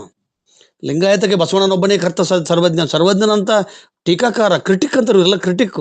ಹೀಗಾಗಿ ಇವರೆಲ್ಲ ಕ್ರಿಟಿಕ್ ಆದಾಗ ಇವ್ರನ್ನ ಬೆತ್ತಲೆ ಮಾಡೋದು, ಇವ್ರ ಚರಿತ್ರೆನ ಕೆಡಿಸೋದು. ವಿಶೇಲಂಪಟ ಇದ್ದ ಬೆತ್ತಲೆ ಹೆಣ್ಮಗಳನ್ನ ನೋಡ್ತಿದ್ದ. ಇಂಥ ಕಟ್ಟುಕತೆಗಳನ್ನು ಹುಟ್ಟು ಹಾಕಿದ್ರು. ನೋವಿನ ಸಂಗತಿ ಅಂದ್ರೆ ಆ ಸಮಾಜದ ಜನರೇ ಕೂಡ ಅವುಗಳನ್ನು ತೆಗೆದು ಹಾಕ್ತಕ್ಕಂಥ ಧೈರ್ಯ ಮಾಡಲಿಲ್ಲ. ಆ ಒಂದು ಕೆಲಸ ನಾವು ಗಟ್ಟಿಯಾಗಿ ತೊಗೊಂಡು ಇವತ್ತು ಬೈಲುಂಗಲಿಂದ ಒಬ್ಬರು ಶರಣರು ಫೋನ್ ಮಾಡಿದರು, ವಚನ ಪರಿಷ್ಕರಣೆ ಬಗ್ಗೆ ನೀವು ಮಾರಾಕತ್ತೀರಿ, ನಾವು ಕೈ ಜೋಡಿಸ್ತೀವಿ ಅಂತಕೊಂಡು. ನಾವು ಒಂದು ರಿಕ್ವೆಸ್ಟ್ ಮಾಡಿ, ಇವತ್ತೆಲ್ಲ ಗೊತ್ತೈತಿ ಪಠ್ಯ ಪುಸ್ತಕದೊಳಗೆ ಆದಾಗ ನಾವು ನಮ್ಮ ವಚನಾಧ್ಯಯನ ವೇದಿಕೆ ಮೊದಲಿಗೆ ಧ್ವನಿ ಎತ್ತು, ಅವ್ರ ಧ್ವನಿ ಅಡಿಗ್ತು. ಎರಡನೇದೀಗ ವಚನ ದರ್ಶನವನ್ನು ನಾನು ನೇರವಾಗಿ ಮಾತಾಡಿದೆ, ಸದಾಶಿವಾನಂದ ಸ್ವಾಮಿಗಳ ಜೊತೆಗೆ ಮಾತಾಡಿದೆ. ನಾನಂದ್ರೆ ನಾನು ವೇದಿಕೆ ಪರವಾಗಿ ಮಾತಾಡಿದೆ, ಮೂಲಕ ಮಾತಾಡಿದೆ. ನಾನು ವಚನಾನಂದ ಸ್ವಾಮಿಗಳಿಗೆ ಮಾತಾಡಿದೆ. ಆಮೇಲೆ ಬೇಲಿಮಠ ಸ್ವಾಮಿಗಳ ಜೊತೆಗೆ ಮಾತಾಡಿದೆ. ಮೊನ್ನೆನೂ ಮಾತಾಡಿದೆ, ಇವತ್ತು ಮಾತಾಡಿದೆ. ಬೇಲಿಮಠ ಸ್ವಾಮಿಗಳಿಗೆ ಧನ್ಯವಾದ, ಥ್ಯಾಂಕ್ಸ್ ರೀ ಅಪ್ಪ ಅವರ ನೀವು ಅಂದಾಗ ಅವ್ರು ಹೇಳಿದ್ರು, ಥ್ಯಾಂಕ್ಸ್ ನಾನು ನಿಮಗೆ ಹೇಳ್ಬೇಕು ಶಶಿಕಾಂತ್ ಅಣ್ಣವ್ರೆ. ಕಾರಣ ನನ್ನನ್ನು ಒಂದು ಅನಾಹುತದಿಂದ ಉಳಿಸಿದ್ರಿ, ನನಗೆ ಹೊರಗೆ ತರೋಂಗೆ ಮಾಡಿದ್ರಿ. ಮಾರ್ಗದರ್ಶನ ಶರಣ ಬಸವ ಪ್ರಜ್ಞೆ ಮಾರ್ಗದೊಳಗೆ ನಡಿ ಅಂತ ತಿಳ್ಕೊಂಡು ಅದನ್ನೇ ಮಾಡಿದ್ರಿ ಅಂತಂದ್ರು. ಅವ್ರು ಹೇಳೋದು ದೊಡ್ಡ ಮಾತು, ಆ ಮಾತು ಬೇರೆ. ಆ ಪ್ರೀತಿಯಿಂದ ಹೇಳ್ತಾರೆ. ಹಂಗೆ ಪ್ರತಿಯೊಬ್ಬರು ಎಚ್ಚರ ಆಗ್ಬೇಕು. ನಮ್ಮ ವಿದ್ಯಾಮಗ್ರದ ಮುಂದೆ ನಿನಗೆ ಆಗ್ಬೇಕು, ನಿಂಗೆ ತ್ರಾಸ ಆಕತಿ, ಸ್ವಾಮಿಗಳನ್ನ ಬೈಬೇಡ. ಅವ್ರು ಜಗಾಡ್ತಾರೆ ನಮ್ಮ ಜೋಡಿ ಕೆಲವು ಮಂದಿ. ಎದಕ್ಕೆ ಬೇಕಾಗಿತ್ತು ನಿಮಗೆ? ನಾಳೆ ನಿಮ್ಗೆ ಹೆಚ್ಚು ಕಡಿಮೆ ಆದ್ರೆ ಆಯ್ತು. ನಾಳೆ ಬರುವುದು ನಮ್ಗೆ ಹಿಂದೆ ಬರಲಿ, ಇಂದು ಬರುವುದು ನಮ್ಗೆ ಈಗಲೇ ಬರಲಿ. ಇದಕ್ಕಾರ ನಾನು ಒಂದೇ ಒಂದು ವ್ಯಕ್ತಿಗತ ಹೇಳ್ತೀನಿ. ಕಳೆದ 15-20 ದಿವಸಗಳು ಭಾಳಷ್ಟು ತೊಂದರೆ ಆಗಿದ್ದು ನಮ್ಗೆ. ಡಾಕ್ಟರ್ ಶೆಟ್ಕಾರ್ ಅವ್ರಿಗೆ ಗೊತ್ತೈತಿ. ಎಲ್ಲ ಕಡೆ ಈ ಶಿಶುವೊಳಗೆ ಡಫಾಲ್ಟ್ ಬಂತು, ಎಲ್ಲ ಬಂತು. ಇವತ್ತು ನಾನು ನನ್ನ ಹೆಂಡತಿ ಬೆಳಗ್ಗೆ ಹೋಗಿ ಈಗ ಬಂದು ಮನೆಗೆ ನಾನು ಎಲ್ಲ ಟೆಸ್ಟ್ಗಳನ್ನು ಮಾಡಿದಾಗ ಯಾವುದೂ ದೋಷ ಕಾರಣ ಬರಲಿಲ್ಲ. ಇದು ನನ್ನ 4ನೇ ಪ್ರಯೋಗ. ಏನಪ್ಪ ಇವತ್ತು ಮುಗಿದು ಹೋಗೋದು ನನ್ನ ದಿವಸ ಅಂದಾಗ ನನಗೆ ಅಗದಿ ನಕ್ಕೊಂತ ಹೋಗಿದ್ದು ನಾನು. ಅಂದಾಗ ಬಸವ ಪ್ರಜ್ಞೆ, ಬಸವ ಶಕ್ತಿ ಅನ್ನೋದು ನಂಬಿಕರದೊಡೆ ಓಯನ್ನ ಶಿವ ಸಹಿತ ಬಂದು ನೀವು ಕೇಳ್ತಾರಂತ ನಾವು. ಈ ರೀತಿಯಾಗಿ ನಾವೆಲ್ಲರೂ ಕೂಡ ಈ ವಚನ ಚಳುವಳಿಯನ್ನು ಪ್ರಚುರಗೊಳಿಸೋಣ. ಸರೋಜ ಜಾಧವ್ ಅವರು ಕೇವಲ ಹಿಂಗೆ ಕೊಟ್ಟಾಗ ಬರಬಾರ್ದು, ಪ್ರತಿ ಸಲ ಬರ್ಬೇಕು. ಅವರು ನಮ್ಮ ಕರ್ತವ್ಯ. ಹೆಣ್ಮಕ್ಳಂತೂ ಎಲ್ಲರೂ ಲಿಂಗಾಯತ್ರೆ, ಹೆಣ್ಮಕ್ಳು ಎಲ್ಲರೂ ಲಿಂಗಾಯತ್ರೆ. ಬಸವಣ್ಣ ನಿಮ್ಮ ಸೊಲಾಗಿನ ಬಿಟ್ಟು ಬ್ರಾಹ್ಮಣತ್ವ ಬಿಟ್ಟವ. ಈ ಕಾರಣದಿಂದ ತಾವೆಲ್ಲರೂ ಕೂಡ ಭಾಗವಹಿಸಬೇಕು. ಸ್ವಲ್ಪ ಸಮಯ ಹೆಚ್ಚಿಕೊಂಡೆ, ಕ್ಷಮೆ ಯಾಚಿಸಿ ನನ್ನ ಮಾತಿಗೆ ವಿರಾಮ ಹೇಳ್ತೇನೆ. ಶರಣಾರ್ಥಿ. ಸರ್, ಕ್ಷಮೆ ಏನ್ ಹೇಳ್ಬಿಡ್ರಿ ಸರ್, ಬಹಳ ಚೆನ್ನಾಗಿ ಆಳವಾದ ವಿಚಾರಗಳನ್ನ ವಿವೇಚಿಸಿದ್ದೀರಿ. ವೇಮನನ ವಿಷಯ ಲಂಪಟತೆ, ಸರ್ವಜ್ಞನ ಹುಟ್ಟು, ನಾಮದೇವನ ಮೇಲಾದ ಹಲ್ಲೆ, ಇತಿಹಾಸವನ್ನು ತಿರುಚಿದ ಬಗೆಯನ್ನ, ಜೊತೆಗೆ ಲಿಂಗಾಯತ ಪದ ಸರ್ವಜ್ಞ ಬಳಸಿದ, ಆದ್ರೆ ಎಲ್ಲಿಯೂ ವೀರಶೈವ ಎಂಬ ಶಬ್ದ ಬಳಸಿಲ್ಲ ಅನ್ನೋದು ನಮ್ಗೆ ಗೊತ್ತಿರ್ಲಿಲ್ಲ ನಿಜವಾಗ್ಲೂ ಕೂಡ. ಅದನ್ನ ತಾವು ನಮಗೆ ವಿವರವಾಗಿ ತಿಳಿಸಿದ್ದೀರಿ. ವೇಮನ ಮತ್ತು ಸರ್ವಜ್ಞರ ವಚನಗಳ ಅಭಿವ್ಯಕ್ತಿಯನ್ನ ತೌಲನಿಕವಾಗಿ, ಅತ್ಯಂತ ಮಾರ್ಮಿಕವಾಗಿ, ಶೋಧ ತತ್ವದ ಅಡಿಯಲ್ಲಿ ಆಳವಾದ ವೈಚಾರಿಕ ನೆಲೆಯಲ್ಲಿ ಅತ್ಯಂತ ಮಾರ್ಮಿಕವಾಗಿ ವಿವೇಚಿಸಿದ ಡಾಕ್ಟರ್ ಶಶಿಕಾಂತ್ ಪಟ್ಟಣ್ ಸರ್ ಅವರಿಗೆ ತುಂಬು ಹೃದಯದ ಧನ್ಯವಾದಗಳನ್ನ ಸಮರ್ಪಿಸುತ್ತೇನೆ. ಈಗ ವಚನ ಮಂಗಳವನ್ನ ಶರಣೆ ಜಯಶ್ರೀ ಆಲೂರ್ ಅವರು ನಡೆಸ್ಕೊಡ್ಬೇಕು ಅಂತ ಶರಣ ಸಮರ್ಪಣೆ.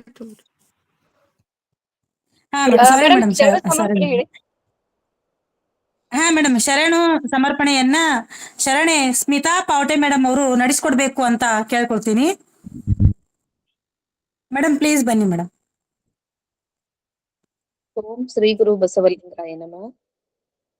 ಶ್ರಾವಣ ಮಾಸದ ವಿಶೇಷ ದತ್ತಿ ಉಪನ್ಯಾಸದ ಇವತ್ತಿನ ಆಯೋಜಕರಾದ ವಚನ ಅಧ್ಯಯನ ವೇದಿಕೆ, ಬಸವಾದಿ ಶರಣರ ಚಿಂತನ ಕೂಟ ಹಾಗೂ ಅಕ್ಕನ ಅರಿವು ಸಂಘಟನೆಗಳಿಂದ ಶ್ರೀ ಶಿವಾನಂದ ಕಲ್ಕೇರಿ ಇವರ ಶ್ರಾವಣ ಮಾಸದ ದತ್ತಿ ಉಪನ್ಯಾಸ.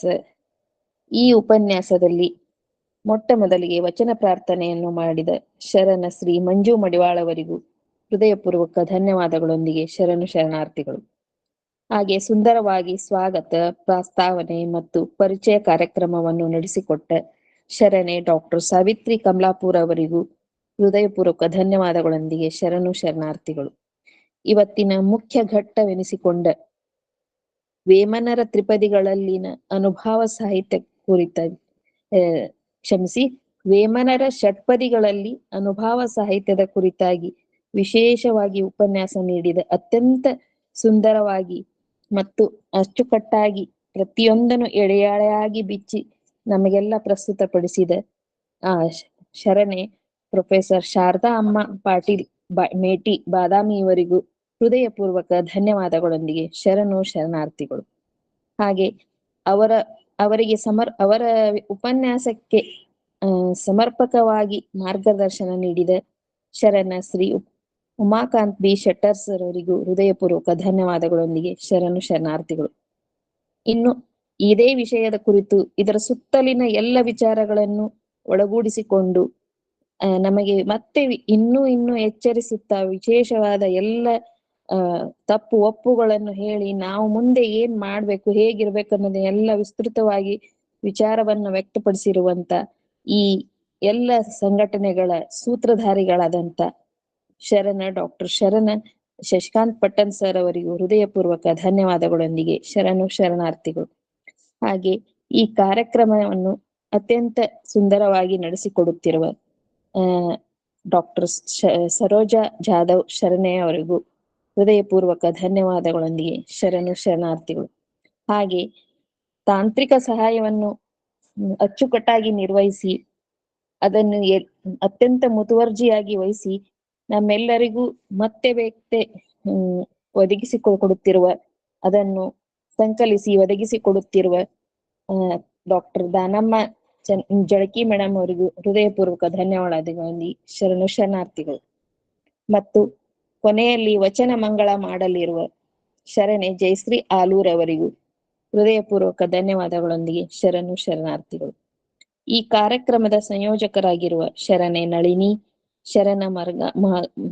ನಳಿನಿ ಮಹಗಾಂವ್ಕರ್ ಕಲಬುರ್ಗಿ, ಶರಣ ಸಂತೋಷ್ ಪಾಟೀಲ್, ಶರಣ ಬಸವರಾಜ್ ಹೂಗಾರ್ ಗಜೇಂದ್ರಗಢ್, ಶರಣ ಗಿರಿಜಾ ಇಟಗಿ ಕಲಬುರ್ಗಿ, ಶರಣ ಉಮೇಶಣ್ಣ ಮಂಟಾಳೆ, ಶರಣ ಬಸವರಾಜ್ ವಿ ಪಟನ್ ಶೆಟ್ಟಿ ಮತ್ತು ಈ ಕಾರ್ಯಕ್ರಮದ ಸಂಘಟಕರಾದ ಶರಣೆ ಪ್ರೊಫೆಸರ್ ಶಾರದಾ ಅಮ್ಮ ಪಾಟೀಲ್ ಅಮ್ಮ ಅವರಿಗೆ ಮತ್ತು ಶರಣೆ ಗೌರಮ್ಮ ನಾಶಿ ಅವರಿಗೂ ಶರಣೆ ಸುಧಾ ಪಾಟೀಲ್ ಅವರಿಗೂ ಹೃದಯಪೂರ್ವಕ ಧನ್ಯವಾದಗಳೊಂದಿಗೆ ಶರಣಾರ್ಥಿಗಳು. ಮತ್ತು ಈ ಎಲ್ಲ ದಿನನಿತ್ಯದ ಈ ಶ್ರಾವಣ ಮಾಸದ ಉಪನ್ಯಾಸವನ್ನು ಶರಣ ಮಾಸನ ಮಾಡಿ ಎಲ್ಲರೂ ಅತ್ಯಂತ ಆಸಕ್ತಿಯಿಂದ ಆಲಿಸುತ್ತಿರುವ ಎಲ್ಲ ಕೇಳುಗರಿಗೂ ಹೃದಯಪೂರ್ವಕ ಧನ್ಯವಾದಗಳೊಂದಿಗೆ ಶರಣಾರ್ಥಿಗಳು. ನನಗೆ ಈ ಅವಕಾಶ ಮಾಡಿಕೊಟ್ಟ ಈ ವೇದಿಕೆಗೆ ಧನ್ಯವಾದಗಳನ್ನು ಅರ್ಪಿಸುತ್ತಾ ಮತ್ತೊಮ್ಮೆ ಎಲ್ಲರಿಗೂ ಶರಣಾರ್ಥಿಗಳನ್ನು ಹೇಳ್ತೀನಿ. ಧನ್ಯವಾದ. ಎಷ್ಟು ಸುಂದರವಾಗಿ ನೋಡ್ರಿ, ಶ್ರಾವಣ ಮಾಸವಾಗಿ ಶರಣ ಮಾಸ ಅಂತಕ್ಕಂಥ ಸ್ಮಿತಾ, ಅದೇ ರೀತಿಯಾಗಿ ನಮ್ಮವರಾದಂಥ ಸರಸ್ವತಿ ಪಾಟೀಲ್ರಿಗೆ ನಾಳೆ ಸೆಪ್ಟೆಂಬರ್ 5ನೇ ತಾರೀಕಿಗೆ ಅವರು ಬಿಜಾಪುರದೊಳಗೆ ಅವ್ರನ್ನ ಅತಿಥಿ ಮಾಡಿದ್ರು. ವಚನ ದರ್ಶನ ಬಿಡಾಕಿ ಮಾರಿ ಅವ್ರು ನೇರವಾಗಿ ನಿರಾಕರಿಸಿದ್ರು. ಇಂಥ ಒಂದು ದಿಟ್ಟತನ ನಮ್ಮೆಲ್ಲ ಹೆಣ್ಮಕ್ಳು ಬರಬೇಕು. ಅಂದ್ರೆ ನಿಜವಾಗಿ ಯಾವ ಅಕ್ಕನಕಮ್ಮ ಆಗಲಿ, ಸತ್ಯಕ್ಕ ಕಾಳವಿ ಅವರು ಪಾಪ ಖಡ್ಗ ತಗೊಂಡು ಹೋರಾಟ ಮಾಡಿ ಅವ್ರು ನನಗೆ ಮೆಸೇಜ್ ಹಾಕಿದ್ರು. ಪಾಪ ಎಲ್ಲರೂ ಬಿಜಾಪುರದಾಗ ಭಾಳ ಒತ್ತಾಯ ಮಾಡಿದ್ರು, ಅತಿಥಿಯಾಗಿ ಬರ್ರಿ, ನೀವು ಮುಖ್ಯ ಅತಿಥಿಯಾಗಿ. ಅವ್ರು ನಾ ಬರಲ್ಲ ಅಂತಂದ್ರು. ಅವ್ರು ನೇರವಾಗಿ ಅದು ಕಾರಣನೂ ಹೇಳಿಲ್ಲ, ನಾ ಬರಲ್ಲ ಅಂತ ಹೇಳಿದ್ರು. ಆ ರೀತಿ ಗಟ್ಟಿತನ ಬರ್ಬೇಕು. ಮೊನ್ನೆ ನಮ್ಮವರ ಒಬ್ಬರು ಹುಬ್ಬಳ್ಳಿ ಒಳಗೆ ಧಾರವಾಡದಾಗ ಹೋಗಿ ಕಾರ್ಯಕ್ರಮದಾಗ ಭಾಷಣ ಮಾಡಿದರು. ಅದಕ್ಕೆ ಸ್ಮಿತಾ ಪಾವಟಿ ಅವರು ಎಷ್ಟು ಚಂದ ಹೇಳಿದ್ರು ನೋಡು, ಶರಣ ಮಾಸ ಇದು ನಿಜವಾಗೂ ಶರಣ ಮಾಸ, ಪ್ರತಿದಿನ ಶರಣ ಮಾಸ, ಶರಣ ದಿನ.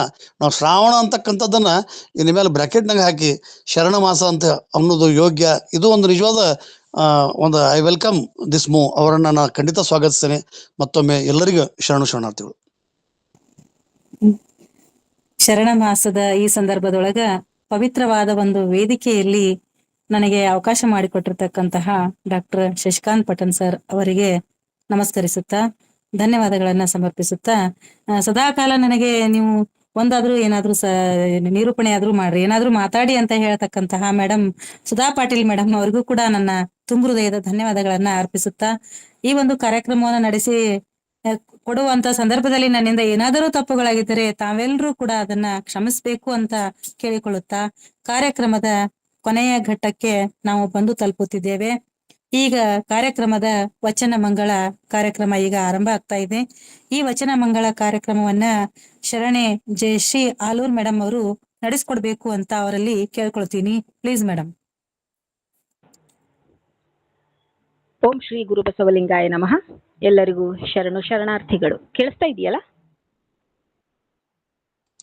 Hello, okay. ನಾನಿವತ್ತು ಬಸವಣ್ಣನವರ ಒಂದು ವಚನವನ್ನ ಹಾಡ್ಲಿಕ್ಕೆ ಪ್ರಯತ್ನ ಮಾಡ್ತೇನೆ.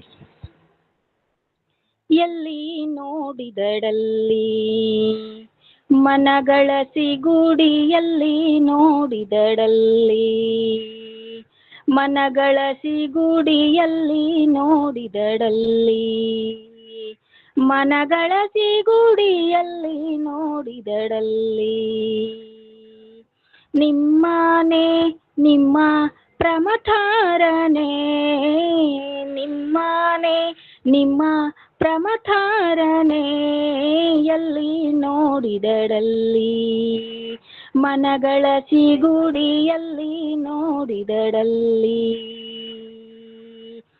ಪರವಧುವನು ಪರವಧುವನು ಮಹಾದೇವಿ ಅಂಬೆ, ಪರವಧುವನು ಮಹಾದೇವಿ ಅಂಬೆ ಕೂಡಲ ಸಂಗಮ ದೇವ ಎಲ್ಲಿ ನೋಡಿದಡಲ್ಲಿ ಮನಗಳ ಸಿಗುಡಿಯಲ್ಲಿ ನೋಡಿದಡಲ್ಲಿ ಮನಗಳ ಸಿಗುಡಿಯಲ್ಲಿ ನೋಡಿದಡಲ್ಲಿ ಎಲ್ಲಿ ನೋಡಿದಡಲ್ಲಿ ಎಲ್ಲಿ ನೋಡಿದಡಲ್ಲಿ ಎಲ್ಲಿ ನೋಡಿದಡಲ್ಲಿ. ಅವಕಾಶಕ್ಕೆ ವಂದಿಸುತ್ತಾ ಎಲ್ಲರಿಗೂ ಧನ್ಯವಾದಗಳು. ನಾಳೆ ಸಾಯಂಕಾಲ 5:30 ಗಂಟೆಗೆ ಮತ್ತೆ ಎಲ್ಲರೂ ಬರ್ರಿ, ತಮ್ಮ ತಮ್ಮ ಆತ್ಮೀಯರನ್ನ ಸ್ನೇಹಿತರನ್ನ, ನಾಳೆ ರಜಾ ಐತಿ, ಇನ್ನೂ ಇದಕ್ಕಿಂತ ಹೆಚ್ಚಿಗೆ ಜನರನ್ನ ಕೂಡಿಸ್ರಿ ಅಂತ ಹೇಳ್ತಾ ಇವತ್ತಿನ ಕಾರ್ಯಕ್ರಮ ಮುಕ್ತಾಯವಾಯಿತು. ಎಲ್ಲರಿಗೂ ಶರಣಾರ್ಥಿಗಳು.